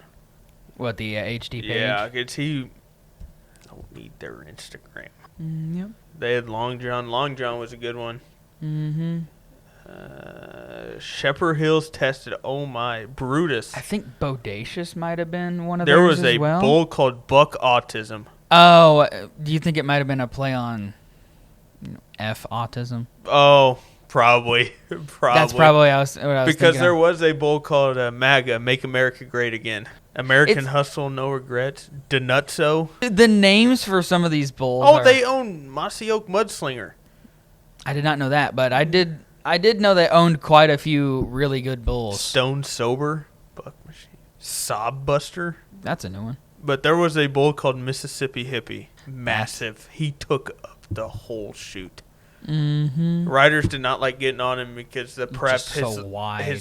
Their legs wouldn't go down. Yes. See, that's what people, whenever my non-cowboy friends, they see like like at Club Rodeo down in Wichita. Yeah. They see the mechanical bull. They're like, oh, go ride it. I'm like, it's completely different. Yeah, they're like, how? I'm like, one, they just go up and down. And then if they There's spin, no variation. 2, on a mechanical bull, it's not rounded, and 2, the walls go down way too far, and you can't grip your legs on them. Like, yes, occasionally there are some bulls where you can't get your legs around it, and you can't grip it, because that's where a lot, leg strength. A lot of people think it's in the arms, but no, it's also in the legs. You got to be able to just squeeze and hold on and keep your balance. It's just any say brooded years, buck autism, like you said, American Buck hustle. But okay, I don't know what this X count is. It says Where? 60. Like I'm on the HD page thing. It says like 60X, no regrets. Oh, that's their 95X. what's the word? Like that's what does it their do? like Is it the? It's not a brand, is it? No. Is it like? that's like their tag or whatever. Not affiliation. It's but yeah. But yeah, wow. Yep. Little known fact, yeah. HD page From my neck of the woods. DNH. Page. If you want to go on to baseball, we can. Oh, we don't have to. I thought we were that's- going to save that for another podcast, I but don't know. Next time we'll be down here. that is very true. Yeah, and that's kind of all bull riding. Mm-hmm. Let's go to baseball. All right. Let's go. go. Now we're switching to baseball, folks. Go Royals. They Yes. suck. We have a die-hard Royals fan in Die Brady Hard Kaplan. would put it lightly. Yes. Oh, I remember having many conversations in the old calf at McPherson about, we were just saying, you know what, let's see how niche of ball players, like Royals ball players that Brady knew, and Brady, you knew all of them. Like, I remember one was Micah Vilas. Oh, Micah Vilas? Yeah, Micah Royals legend? Yeah, he's a Royals legend? No. Oh, okay. No. Let's see, which one else I'm trying to think of. Was Host Shaver? No. Luke Hochaver? Was he a Royal? He was. I remember seeing He- the one everybody knows that everybody likes the match is Nori Aoki. Yeah, he Game 5 2015 World Series, the winning pitcher was actually Luke Hochaver. Really? He got the Yeah. win? Dude, Yeah. That's pretty cool. I remember seeing, it was weird for a time that like Royals kind of were like, Sucked. well, not that, but was kind of like the Athletics, where like they had star closers, but they could never hold them. Like they had Kelvin Herrera. Herrera wasn't a closer. He wasn't? I No. could have sworn he was a closer. That may be his later years, like for a year, but it was HDH. Remember that? It was Herrera, Davis, Holland Oh. in the 7-8-9.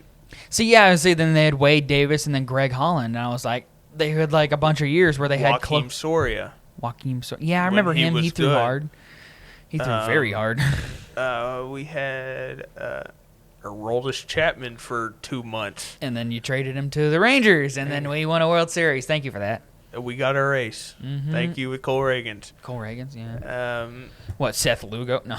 Lugo's been our Is he still in the starters. Royals? He just our starters this year. Besides Reagan's first outing against the I was about to Braves, say, he have got been- shelled have been against him. very good.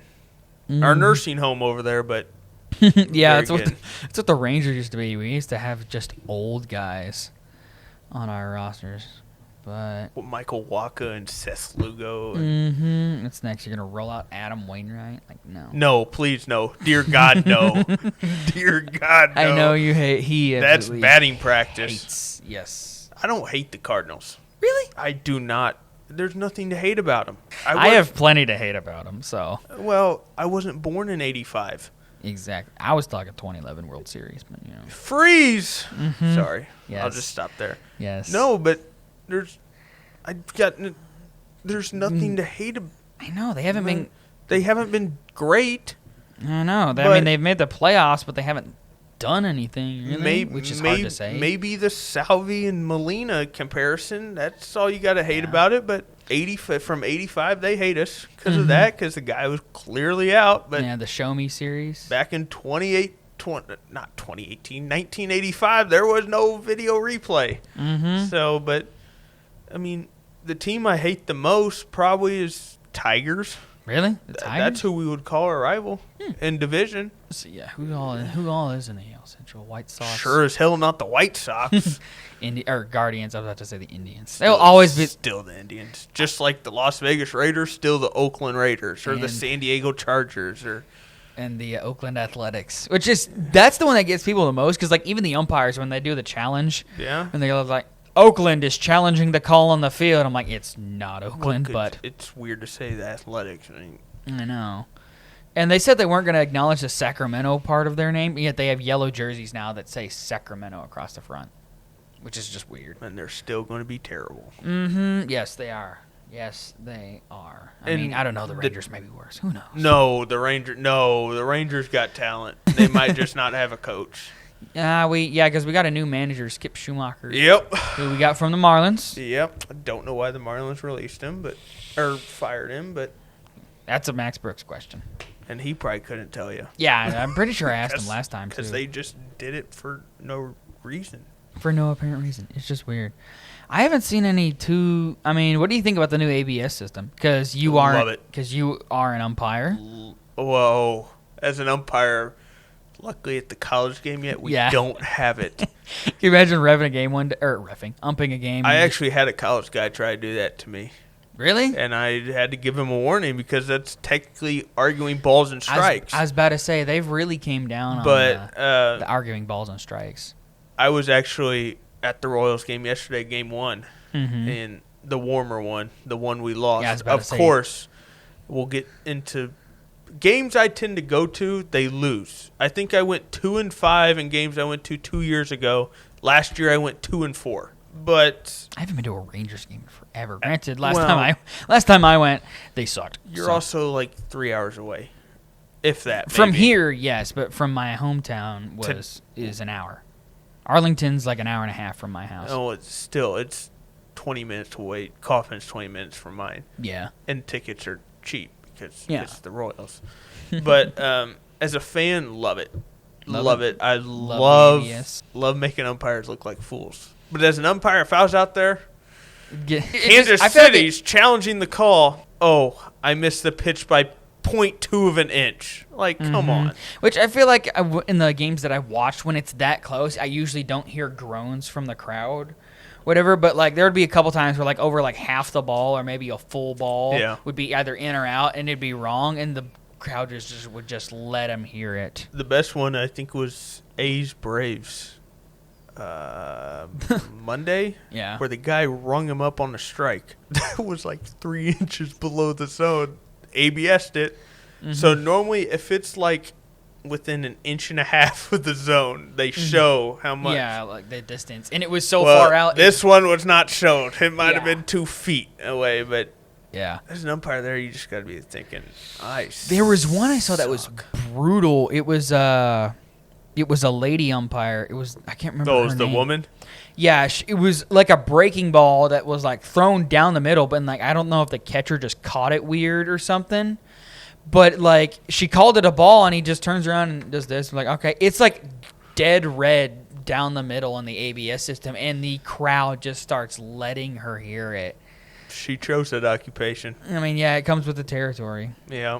But it's always funny seeing the notorious bad umps finally get their comeuppance, like C.B. Buckner. C.B. Buckner needs to retire. I know. Couldn't you imagine Angel Hernandez with the ABS system? Do you think Cowboy Joe? Yeah. Yeah, I think I don't think Angel would last a game. I think they saw the writing on the wall and were like, all right, I'm getting out. Because he retired last year, I want to say. They forced him out. They did? He forced him out. It was like you know how like coaches step down, resign? Yeah. Like you can do this, or it can go out, we fired you, and that doesn't look good on your resume that we fired you. Yeah, he always had a weird, Angel Hernandez always also had a weird strikeout call. He'd do that's what Phil Cuzzy did too. It's terrible. Yeah. It's awful. Still, the weirdest one I've ever seen is actually not in a baseball game.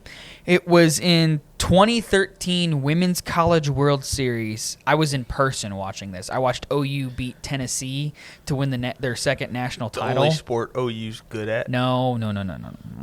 2023 Storts. I will fight you. Jason Bean. Mm-hmm.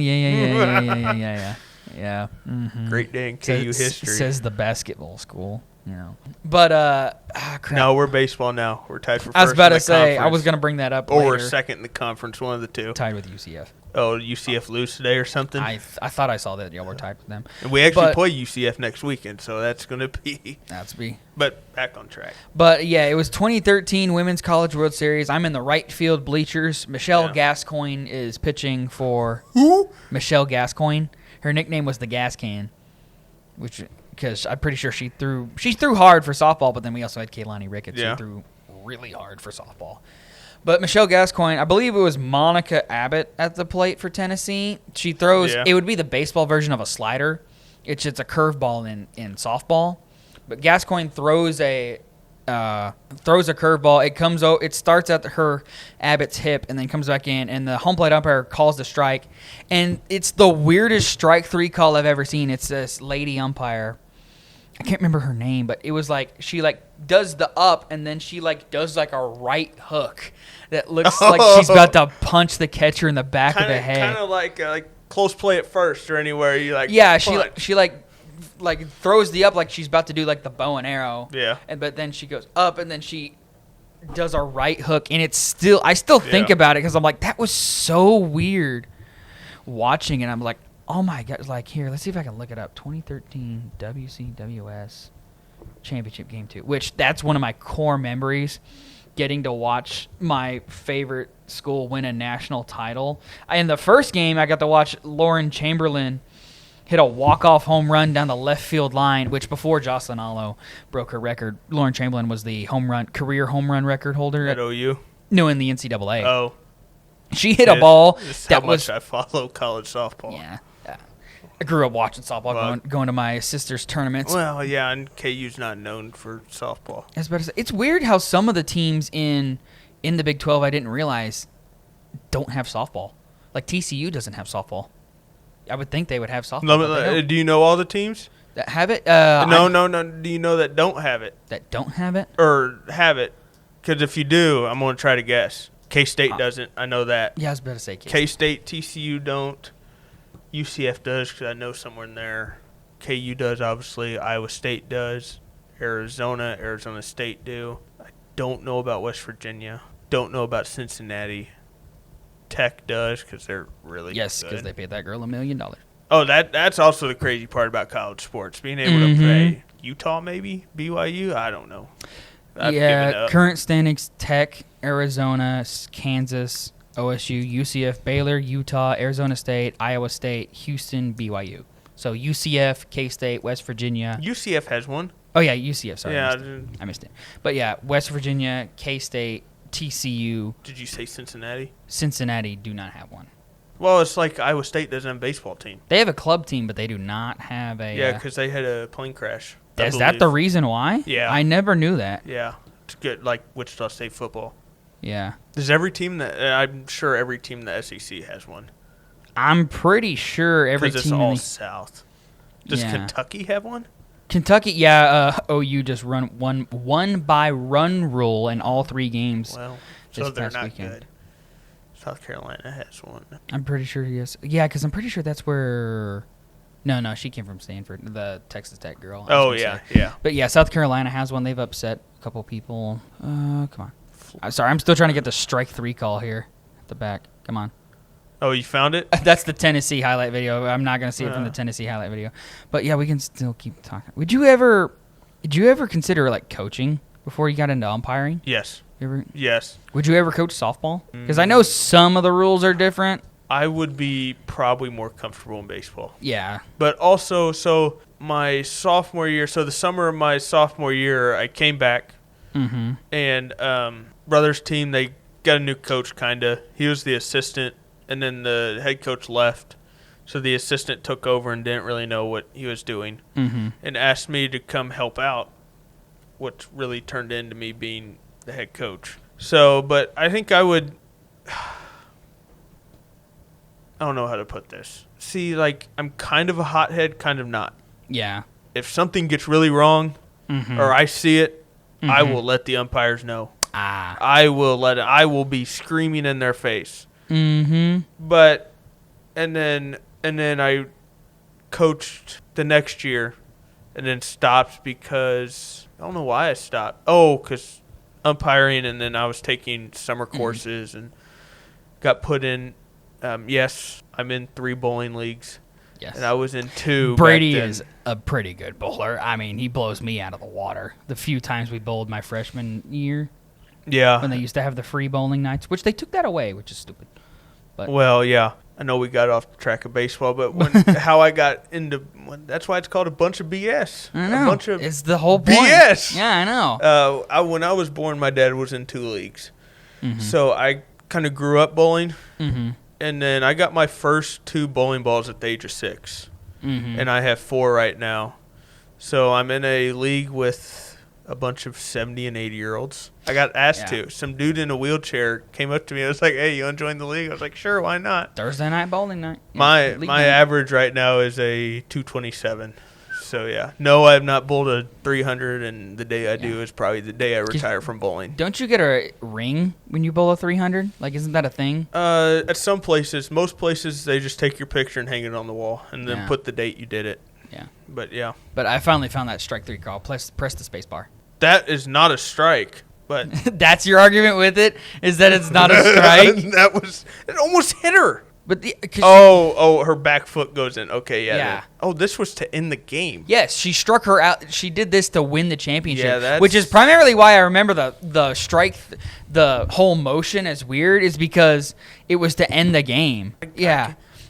And then throws the right hook. I'm like, That's one way to get made fun of. Yeah. No, but the funny thing about umpiring is, I wanted to ask you some things about umpiring. Oh, that's fine. Go ahead. Yeah. But, even during KU basketball games or Royals games or whatever, I'm yelling at the TV. I made, we had some workers over Thanksgiving break, and I was workers, building a table or something, and I was watching. It was when KU lost to Dayton in November on, a tip shot, whatever. We shouldn't have won. By the way, we won national title that year. But it was a bad player about it, and I chucked a basketball at the fireplace. Put it this way, the workers left and said they would be back the next day. Yes, they did come back the next day, but yeah. But yeah. I always thought reffing basketball would be kind of fun. Because I don't know why. I've done it. It is hard. Is it really that hard? It is really hard. I don't know why, but one of my favorite, I like the small moments in sports is what I like. One of the reasons I ran the scoreboard for the basketball team. Yeah. Is one, I just wanted to have that responsibility. I like doing all that stuff, being important. But when someone gets in foul trouble or 3 fouls, I'd go and hit them with the 3, hit the coaches with the 3, and they'd give me the thumbs up. But one of my favorite niche parts about sports is when in basketball, the refs make it about themselves. Okay, maybe. That probably plays into it a little bit. AKA Doug Sermons. I was about that after. But when someone's coming down the court and they barrel through the guy and he makes the basket, but then the ref waves it off and they hit him with the charge. Yeah. That's I don't know why it always gets me so excited. It's the greatest call in sports. Charge! Going the other way. That'll be going on. I'd be yelling at TV and whatever. My parents go, Brady, you're an umpire. You get yelled at too. And I'm like, that's totally different. I know. I felt so weird because Brady umpired one of my games not too long ago, and it felt so weird because I was like, if you did, you were really good. I don't remember having any complaints about it, but if you did make an egregious call, I'd be like, I can't say anything because then I feel like I'm just joking with you whenever you're making the call. It's okay. Paige tried to do that when I was behind the plate. He just couldn't stop laughing.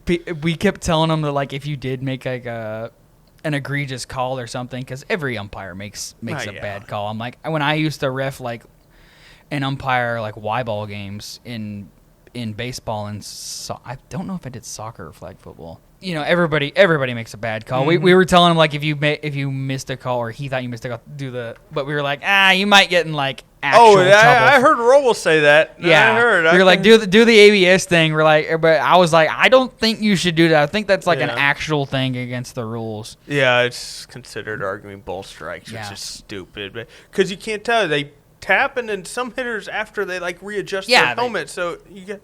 Yeah, but. Yeah, it's just weird. Yeah. Which it's weird how much I don't want to say weird, but how much they crack down on arguing balls and strikes and stuff. I remember, what was it? The dude for the Yankees, Aaron Boone. Oh. It felt like he used to get ejected left and right the time. for arguing balls and strikes. No, it was really weird umpiring guys I used to play with. Yeah. And then the second game, it was fine. It was. Yeah, you're out in the field. Yeah. Do you like being behind the plate better? Yes. Yes. I figured that. I get that bored in the field. Since doing college, no, because it's action, a lot of stuff. But the peewees, you're out there. You're just. I don't even get down in a regular stance. I just stand there chomping my gum. I understand why Y-ball umps make mistakes because, like, you're just standing there the whole time and then something finally happens and you're like, oh, I don't want to get it wrong. I don't want to piss off the wrong people. Yeah. It's one of the questions you got about umpiring, what my most memorable ejection was. I was going to ask if you've had to eject anybody so far. Had to eject 4 people. Oh, my gosh. Not this year, all within the span of my career. Oh. None this year. Knock on wood. Yeah, knock on wood. Yep. So the Is it like a long process if you eject somebody? Because my friend compared it to like... It depends on like, the ejection. I forgot how he put it. He compared it to like a police shooting. Like there's got to be like 1 reason, 2, you got to have witnesses, 3, and you got to have people like back you up on it and agree that it was like wrong and stuff like that. I don't know the whole process. But so it just depends on the ejection. Say it's just, I'll go with my most weakest one. Guy was arguing a tag play. Mm-hmm. Ball hit, runner on third, ball hit to left field. Mm-hmm. And I am literally in the field standing, and I can see third base in my peripheral. Mm-hmm. So I see him catch, and then I see the guy go. Coach kept arguing, like, he left early. And I finally said, Coach, that's enough. I saw everything. Mm-hmm. He just kept going, called me the Angel Hernandez of the league, kicked dirt on me. And I was like, that's enough. You're gone. So that one, It was just field manager came up, asked everything, and then he dealt with everything. Yeah. My last one was this past summer, and it was in a Fed League game, which is like the high schoolers that don't want to play in college but still want to, rec league of high school. Yeah. And it was these 2 teams, and they knew one of these players on Team A will go Team A and Team B. Mm-hmm. You could get under his skin. Mm-hmm. Well, so Team B was doing that, chirping at him at third, whatever, and finally he had enough and turned around and said, you said this is rated R, right? Yeah, you can cuss. He was like, why don't you just shut the fuck up? I heard that, and I go, okay, you're gone. See ya. He was like, and then he was like, well, why don't you just do your fucking job, you pussy? And I was like, okay. That's a quick way. This is already after I ejected. Yeah, I know what I'm saying, but like quick way to get further repercussions. And he starts walking to the dugout. And I go, no, you got to go to your car. I got to get my fucking stuff, don't I? Someone else can get it for you. You got to go to the parking lot. Well, his dad comes. Like onto the field? Yeah, well, his dad was like, assistant coach. And I was like, and he was like, Lord. So what did he do to get ejected? I said, well, he told the kid, shut the fuck up. Okay, we've been trying to work with him with his cussing. Mm-hmm. I just turned around and I was like, I'm not dealing with this. Mm-hmm. So he comes, goes to his car, changes into pajamas. In 95-degree weather, like winter pajamas, brings a chair in and sits down. And I think it's him, but I don't have probable cause to be like, it is him. Mm-hmm. Well, on Team A, or I forgot, Team A. Yeah, Team B, like a park ranger comes to watch his son and goes, hey, Blue, can I talk to you? I was like, okay. He was like, I think the guy you ejected came back in. And I said, well, since I don't know, I'll keep an eye on it if it is. Well, it was because he immediately got up and went out. Started doing donuts in the parking lot. In a Mustang. Leaves. Game keeps going. We get toward the end of the first game. And he comes back. And I asked the coach, hey, do you have a doubleheader? And he goes, yeah. Well, and then after the game, I called the field manager over. We talked. And I was like, here, this is what happened. Whatever. Isn't it the rule if you're ejected, you're suspended the rest of the day? He goes, well, walk with me to the field manager office. The rule has changed so many times from if you're just ejected for the rest of the game or whatever. And we're talking about it. And he goes, what do you think? Because it's for the game. And I go, I think he should be done for the day. And he goes, I agree. I'll go tell his coach that. Went, told the coach. He heard, called my boss a pussy. Said, why don't you do your fucking job, you old pussy? His dad starts screaming at him. The player's dad? Yep. No. To the field manager. Mom started, why don't you treat these kids with respect? It's in the rules. You can't use egregious language or big language like that. Because I know some might let the little one slide, like damn or ass. And then he leave. And it also depends on the age. If it's high school, yeah, okay. College, okay. Yeah. But not directly to another person. Yeah, that's the big thing. So I get a call from a person on the ejection committee, like my side of the story. Told him, he was like, well, we're going to ban him for the year. I was like, good. So that's like my most egregious ejection. Wow. So it can get up. You got to go to the committee board. And That's pretty all crazy. of that. Yeah. I remember I mean, it's still reffing, but it was basketball, and I can't remember if it was this semester or it was last semester. But the game this was a McPherson game. I was working the scoreboard. Yeah. The game just starts out hot. Like, both teams are just playing aggressive. I think it was Sterling is who we were playing. And this might have been break, so because the gym might have been a little empty, or might have just been filing in. I think game against Sterling draws a big crowd. Well, there was actually a decent amount of Sterling people there because it's just down the road, right? Isn't Sterling like 30 minutes? 45 minutes. 45 That's minutes. where my old roommate's now wife went. Oh. Yeah. But I remember, I can't remember if it was a women's or a men's game. But they're just playing aggressive to start the game. Like a transition foul happens or something, or they don't call it, or they called a different foul that should have been called like 2 seconds earlier. And someone from the Sterling side, which is to my left, which is where the scores tables is, he just yells, call the damn foul. And the umpire, just no warning, because I figured you usually have to go through a warning process before it, just turns around and blows the whistle and goes, and does like the motion like kicks somebody out, and we're just like, oh wow. And then we had a review for like to change a normal foul into a flagrant like 2 minutes later. Both coaches were on the referees' asses about like how they were calling everything, which that's what I've always been told is like you either call everything or you call nothing. It's like, it's weird. You let them play. I mean, when I ref basketball, it was like highest I did was like 7th grade. Mm-hmm. Then you'd get the coaches that would be like, why aren't you calling this? Why aren't you calling that? Then you get the other coaches like, well, why did you call that? And it wasn't that. It wasn't that bad, yeah. And the coaches that are like, call this, call that. I'm like, Coach, if we call everything, we're going to be here till tomorrow. Yeah. And I know damn well I don't want to be here, and I know damn well you don't want to be here till tomorrow. So yeah, it's like my dad. It's fast. It's like the travels and the double dribbles and the. Mm-hmm. You're going to call the outrageous stuff, it's like the fouls. Well, it's like what was the thing? The Allen Iverson thing. They were when he got busted for, I don't know what Iverson did to like get in trouble with the league, but they started calling like the palming or like the carries, the carryover. They started calling that on him, and he was like, and this was like in a documentary. Yeah, I can't remember because I think it was with that ref they got busted for gambling in the NBA. Wouldn't surprise me if you're calling carries in the NBA. He like told his friend, he's like, I would bet whoever Philadelphia was playing that night. He was like, I would take the other team that night, and it turned into a whole big thing. But it was just a crazy game. Just like 2 minutes into the game, the umpire ejected somebody, but then the ejection turned into a warning, and then there was a bench warning given, and I'm like, it was just a crazy wave. I feel bad for whoever was keeping the book. Just 2 minutes. I think it was Tim. It was this past season. So it was Tim, the new SAD. Well, he knew what he was doing. Yes, he did. Yes, he did. He got everything sorted out. And luckily, the refs will be there to help you out, too.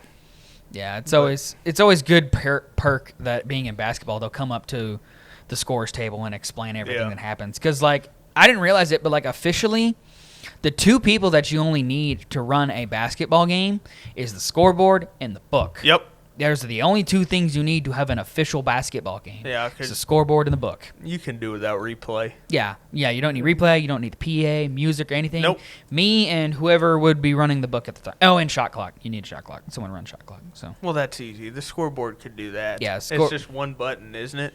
No, it's two. You get a 30 and a 20. Ooh, 20. 2 buttons. Yes, I know. 2 buttons. You'd be surprised the amount of people that mess it up. Yeah.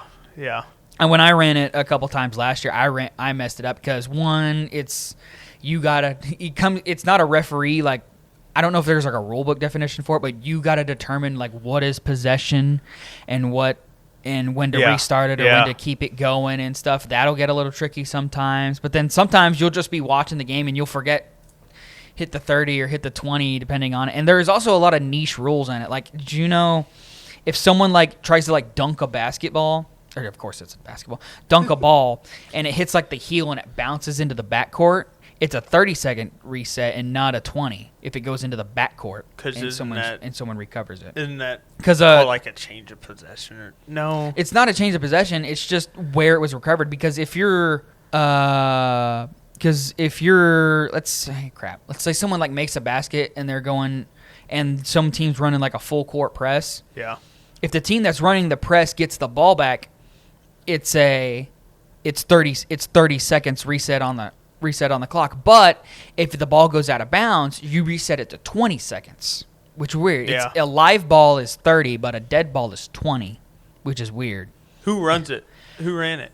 Last year it was Alexis. Alexis ran it majority of the time. Oh, She did kind of knows. Yeah, she knows. She's been around sports her whole Yeah. life. She did pretty good, and she would always help me out with fouls because I always had trouble with my angle because I couldn't see down. I can't see down the lines. Yeah. And the way her where she was, she could see better down the left side, and I wouldn't be looking for players. I would just be I'd be more looking for the refs with the scoreboard because I'm more timed. Because the way I was told to prioritize when running scoreboard is time first. Yeah. Time. You can always is time first. Make sure pace of play. Yep. Is most important. We can go back. That's Max about his Southwestern experience. Oh yeah, is that where someone like told him Some like, old man he was like, "Do your job," or "You're not very smart," or something. Contact or something like broke, so he could only see out of one eye. Yeah. And then he was watching, trying to see, and the play was something, and he like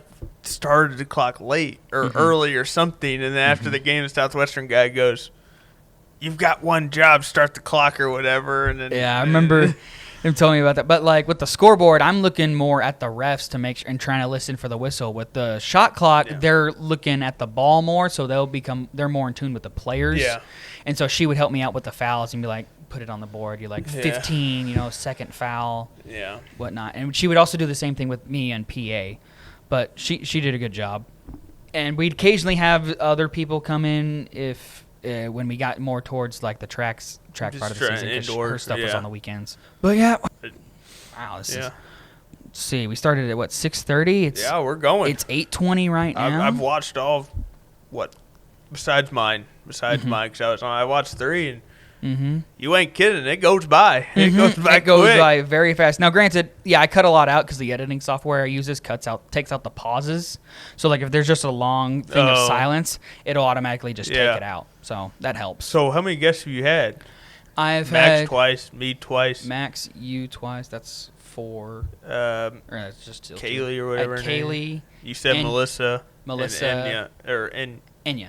Yeah, right. Why can't I say her name? Yeah, yeah. But Melissa's the next episode. It'll come out Wednesday. This one will come out. What'd you talk about? But then Melissa, we more talked about just like life and like different. We life. talked about some how she likes rom-coms and some other stuff. Talked about movies. Can't relate. Talked about movies, Yeah, just other stuff I wouldn't just talk more about. just more life stuff. You got to get Diggy on here. That would be Diggy Reese. Reese. That would be one heck of an episode. I've lined up a couple others. I want to get Austin Easter. Yep. He's one. Did he bleach his hair?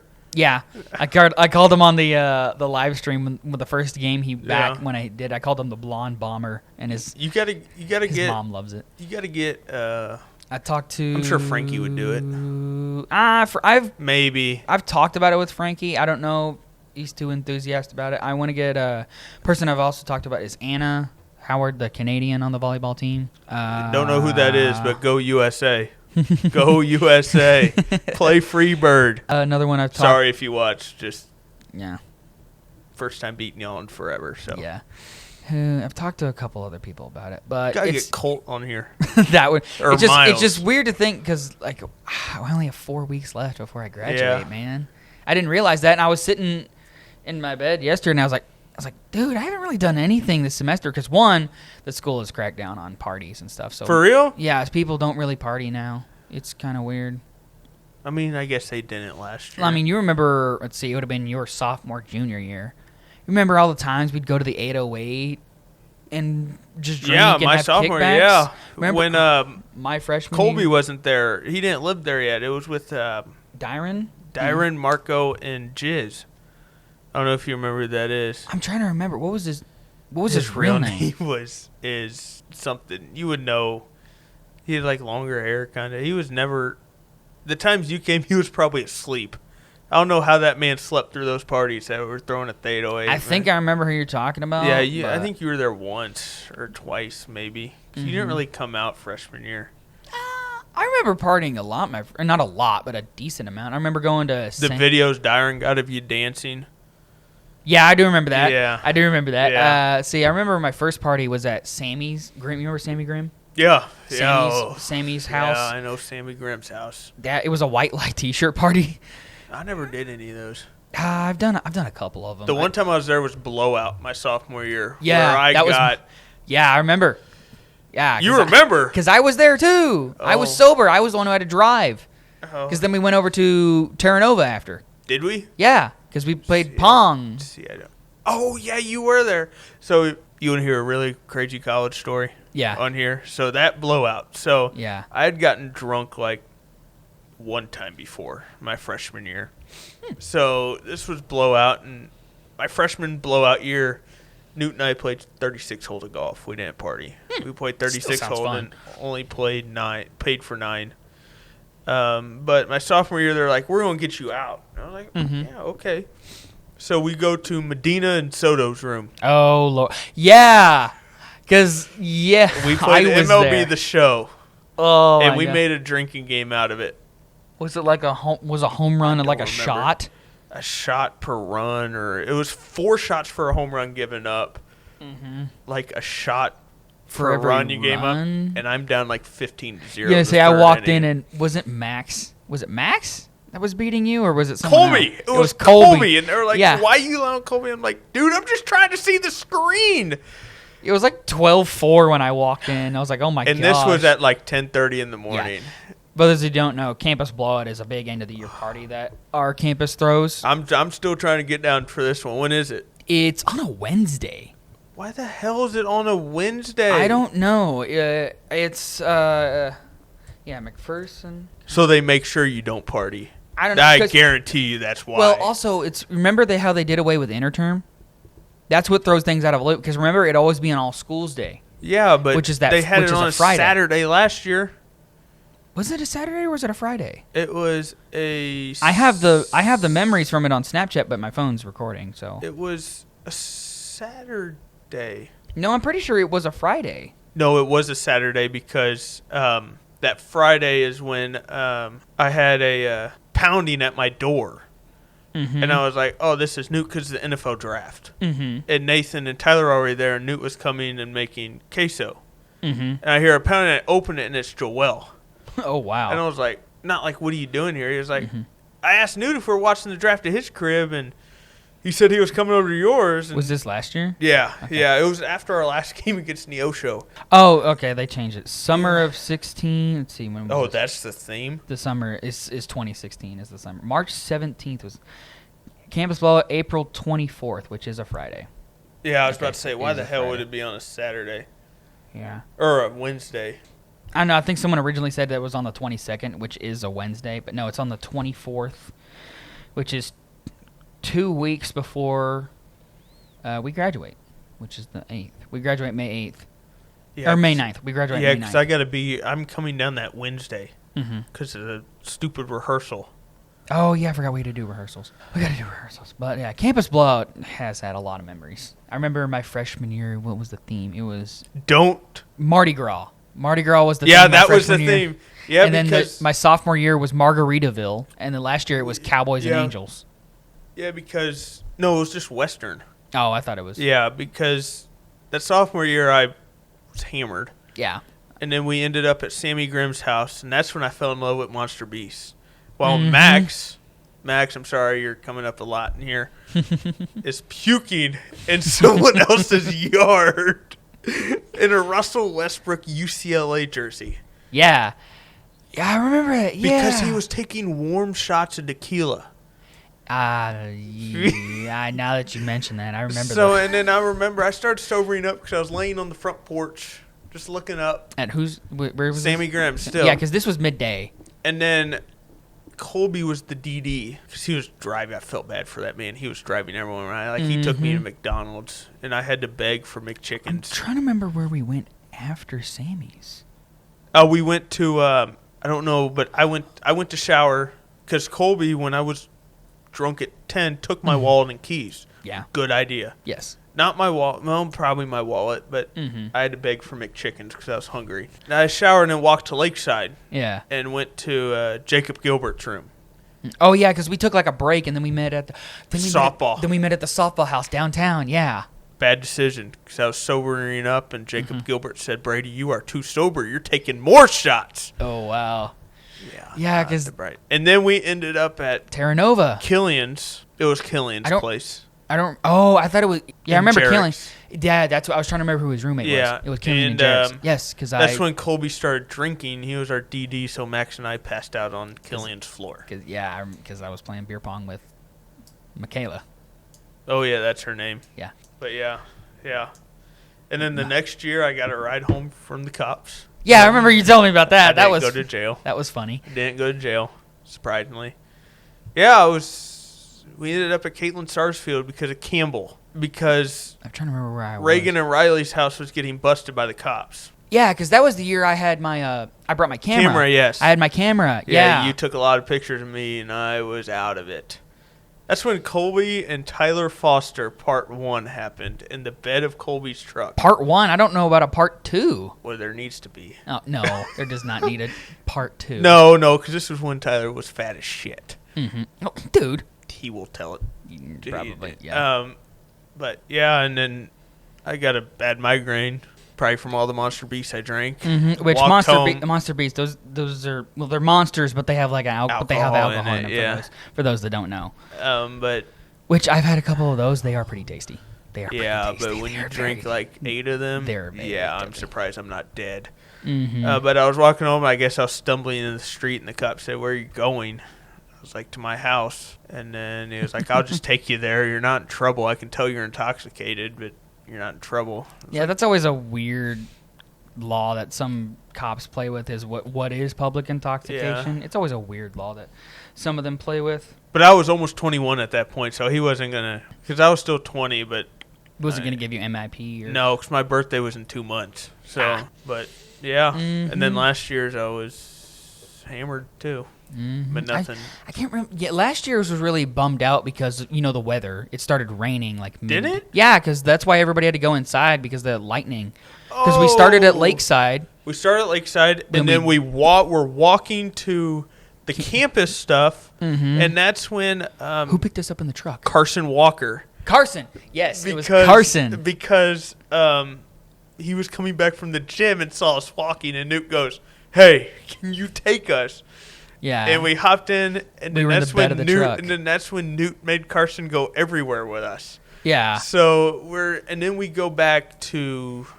Then we went to the 808. And then that got busted. And then, I hope he doesn't watch, but Dan Falk comes walking in. Yeah, I remember that. I was on the couch that was in the kitchen. And I remember him telling me, "You got a good taste in alcohol." And then he told me to dump it. I said, "No, I'm 21. I bought this myself. No, I'm not going to," and left. Mm-hmm. Went back to Lakeside, and then we ended up at Max and Newt's. I don't remember. Oh, yeah, because I went with Max and Newt straight to their house. Yeah, I didn't. I drove there. I remember passing out. No, I didn't pass out, but I laid down on the porch randomly.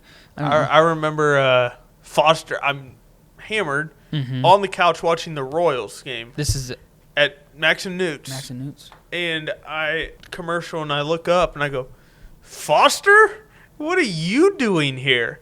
Nico had brought him. They had come because Nathan was drunk as hell and passed out on his bed. I don't remember those three being there. I mean, Pound Town wasn't there.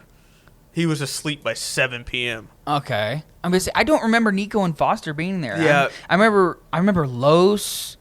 I remember Newt, Max, you, because we were watching. Carson was there. Carson. You remember Vic and Ari? Yeah, Vic and Ari were there because then we went to Poncho's at 5 a.m. That was funny. No, we didn't. Yeah, we went to Poncho. I remember, maybe you didn't, but I was in a car with Brooks. Was that with Colby? It might have been with That Colby. was when they were here in November. No. Yes, because were you in the hotel? Yes, I remember. That was the second time. Oh. Because I was in the hotel with them because I went there as well. No, we didn't go to Poncho's because then we were there and then we went to Easy's and then we went to... Was that graduation? It might have been. But I remember going to Poncho's. It might have been. Wait, I wasn't here for it. I remember going to Poncho's one time before last semester, and it was either campus blowout or it was graduation. It was graduation because Ari came up for it too. Who's the taller one? Ari. Ari. Yeah, because Ari. Yeah, because I was in the shotgun seat, and Ari. I'm trying to remember who was in the back row. I'm pretty sure. I thought it was you. No, but I remember Max, Ari. Or no, I was in the back with Max and Ari because it was three because it sat three people. Yeah. And I can't remember who was driving. Was it Colby? Kate? No. It better not be Colby. He's had too many bad experiences. Sorry, Colby. Sorry. I can't remember. Hope we can still be friends. No, but yeah, because then we went to what's AK and the twins. Yeah, we the went to 805. theirs. Yeah, and then we the same night. This is campus blowout or this graduation? Campus blowout. Then we went back to Liz's place and we played the Wii till 5 a.m. and then we went and got donuts. I wasn't part of that crew. Because I spent the night at Max and Newt's. You did? Yes. Oh, well, my sophomore year. This was last year. Oh, you're talking about last year? Yeah, because I felt bad for Carson because you remember Mason Evans? Yeah, I remember Mason. He had to knock on the window door because he didn't have his key at 5:30 in the morning to open the door for him. See, last year, yeah, because I was in because it was Western theme, so I was in my cowboy stuff. And I think you stayed at the Twins' place longer than we did because we were going to leave, and that's when Frankie and Gibbs got in the fight. Mm-hmm. And yes, because I got taken back to my place by Nico. Yeah, because Star and I were trying to break it up, right? Stop Frankie, and we were getting pissed at Dawson, the strongest dude, because he was just sitting there smoking a cig. Mm-hmm. And we were like, dude, do something. Yeah. Yeah. I'm trying to, because we started drinking at Lakeside. Then we drove to the campus, partied there, was last year? Yeah, partied for 30 minutes. I could have, I'm misremembering what happened my sophomore year then. Your sophomore year? It was Margaritaville was the theme. No, it was Mardi Gras. Oh, your sophomore year. Sophomore year was Margaritaville because I had the lemon shirt that Newt let me borrow. Newt's lemon shirt? Yeah. I'm trying to remember what happened that year. We started at Where'd we start? I know exactly what it was because I drove to Lakeside, picked up. Was it? Because did we start at Bear? Yes, because that's when Tyler made his shots that were awful. So I went and picked up Nico, Foster, and Brown. Then we went to Keeley's, which is where Foster and Brown live now. Yeah, you were there. Can you remember the redneck pool? Yeah, I know, because that's when Colby Foster happened. Yep. Yes. Yeah, and then we... I don't know. Yeah, because that happened my sophomore year. Yeah, you were gone. Yeah, because I was... You showed up with a 24-pack of Twisteds and a bottle of Tito's. I don't remember the bottle of Tito's. Oh, maybe it was Captain Morgan. It was... You were... Or maybe it was just Twisted Teas. I think it was just Twisted Teas. You were drinking them like it was water. Yeah, because I had 19 in a span of 2 hours. Yeah, because I had my camera. My camera was my sophomore year. Yeah, because we partied here, went to campus, we came back, then we went to the volleyball twins. Reagan and Riley's. Yeah, Reagan and Riley's. Partied there, that got busted. Then I don't know where. Then we went to Max and Newt's. No, that was last year. No, I could have sworn Max and Newt's. No, because it was me and... No, you're right, because I was wearing my Cowboy stuff. Campbell, Sarsfield, and Max. Oh, at Sarsfield. Then I walked home, halfway home. What did I do after the Twins last year? I know there was this... Did we go to the 808? No. Oh, you mean my sophomore year. I'm trying to remember what I did. There was a softball party late at night. I don't remember if I went to that one or not, or if I went... Dang, I'm going to have to go back in my Snapchat memories and look at that. So a funny one. So we're at Reagan and Riley's, right? And I keep getting a call from Foster, who is hammered, going, yo, where are you at? At the house across from the indoor. Okay, I will be there. He drives, because he thinks he forgot his glasses in my car, which my car is at Bear, but I have my keys and it's locked. So he drives, drunk as shit and blind, over there to get my keys. To Bear. No, to Reagan and Riley's. Okay. Because they're at Lakeside at this point. Yeah. Gets my keys, goes to Bear, checks, they're not there. They are at Lakeside. And then he drives hammered back to give me my keys. What a smart individual Tyler Foster is. Love you, Tyler. Storts, you were hammered. You're not supposed to remember. I know. I'm trying to remember. Because I remember taking pictures at Reagan and Riley's because I was getting everybody their pictures afterwards. What did I do after Reagan and Riley's? Because Reagan and Riley's, it wasn't midday. That was like more the afternoon, wasn't it? Midday afternoon, yeah. Okay, I'm trying to. What did I do? It was like after 3 o'clock, that? 4. Did we have a thing at the 808 after it? Might have. I'm trying to remember. I remember at one of those, either my sophomore or my junior year, I remember ending up at the 808. It was me, Max, Colby, Foster, Campbell, Bombers, Alex, Campbell's girlfriend, all ended up playing poker at the 808. So it was obviously last year because Bombers was first year was last year. Okay, then it was last year. We were, because, yeah, and the couches were moved out of the living room. Oh. And so, but we had, one of the couches was still there because I was sitting in one of the couches next to Bombers and Alex, and then there was Campbell, his girlfriend, then Foster, Max, or no, Colby, Max. Yeah. And we were playing like King's Cup and all that stuff. Okay, that was last year. I'm still trying to remember what happened my sophomore year. I got to go and look it up after this. Yeah. But wow, who knows what this year's going to entail, you know? Yeah, hopefully I'm able to make it. I know. I'm trying. I know. Everyone wants me to. And I mean, especially because I remember last year, you know, we had the course had campus blowout, but then we also had the graduation parties. Yeah, we'll probably have those this year because I stayed for that. Yeah. And yeah, everyone was like, "You got to come back. It's not the same without you." And I was like, "Yeah." But I want to go in. I want to go bang on Zach and Baker's house and see what they did to it, but I'm not going to this time. Yeah, I've been there. It looks nice. What did they do to it? Is my desk still there? I didn't know what your desk would look like. It was the brown thing up against the wall. I don't think I ever went to your house while you were there. Oh. So. Yeah, you did. You helped me move in. I helped you move in, but I didn't help you set up. That. I got the big things in with like the couch. Yeah, and my bed, and yeah. But I was never there afterwards because we always just hung out like at parties or stuff. Yeah. Or at Lakeside or at Easy's or. Yeah, because last year's really when Dan Falk came is really when they cracked down on parties. Yeah. And then luckily, for me, I was 21, so I was weird to say we'll go to bars and. Mm-hmm. But yeah. Mm-hmm. But well, we're coming up on the 3-hour mark here, so holy crap. Yeah, so I think that's about time. Yep. About time to end it. But thank y'all for watching. Yep. Thank you for lasting this long. If you have, this has certainly been a bunch of BS. Yes, it has. We've gone PBR to baseball to college life, umpiring, and college life and life afterwards. Yep. But thank you for watching. If you liked it, make sure to leave a like. Make sure and comment down below if you any questions or anything else you just want to let us know. Any critiques or whatnot. Brady, thank you for coming. Thank you again. Awesome. I'm glad I was able to come down for once to do it over Zoom or whatever it was. Yes, but yes, go Outlaws. Go Outlaws. But thank y'all for watching. Make sure to subscribe if you want to keep watching. Make sure to follow us on Instagram and any other social medias. But thank you for watching. We'll see you next week.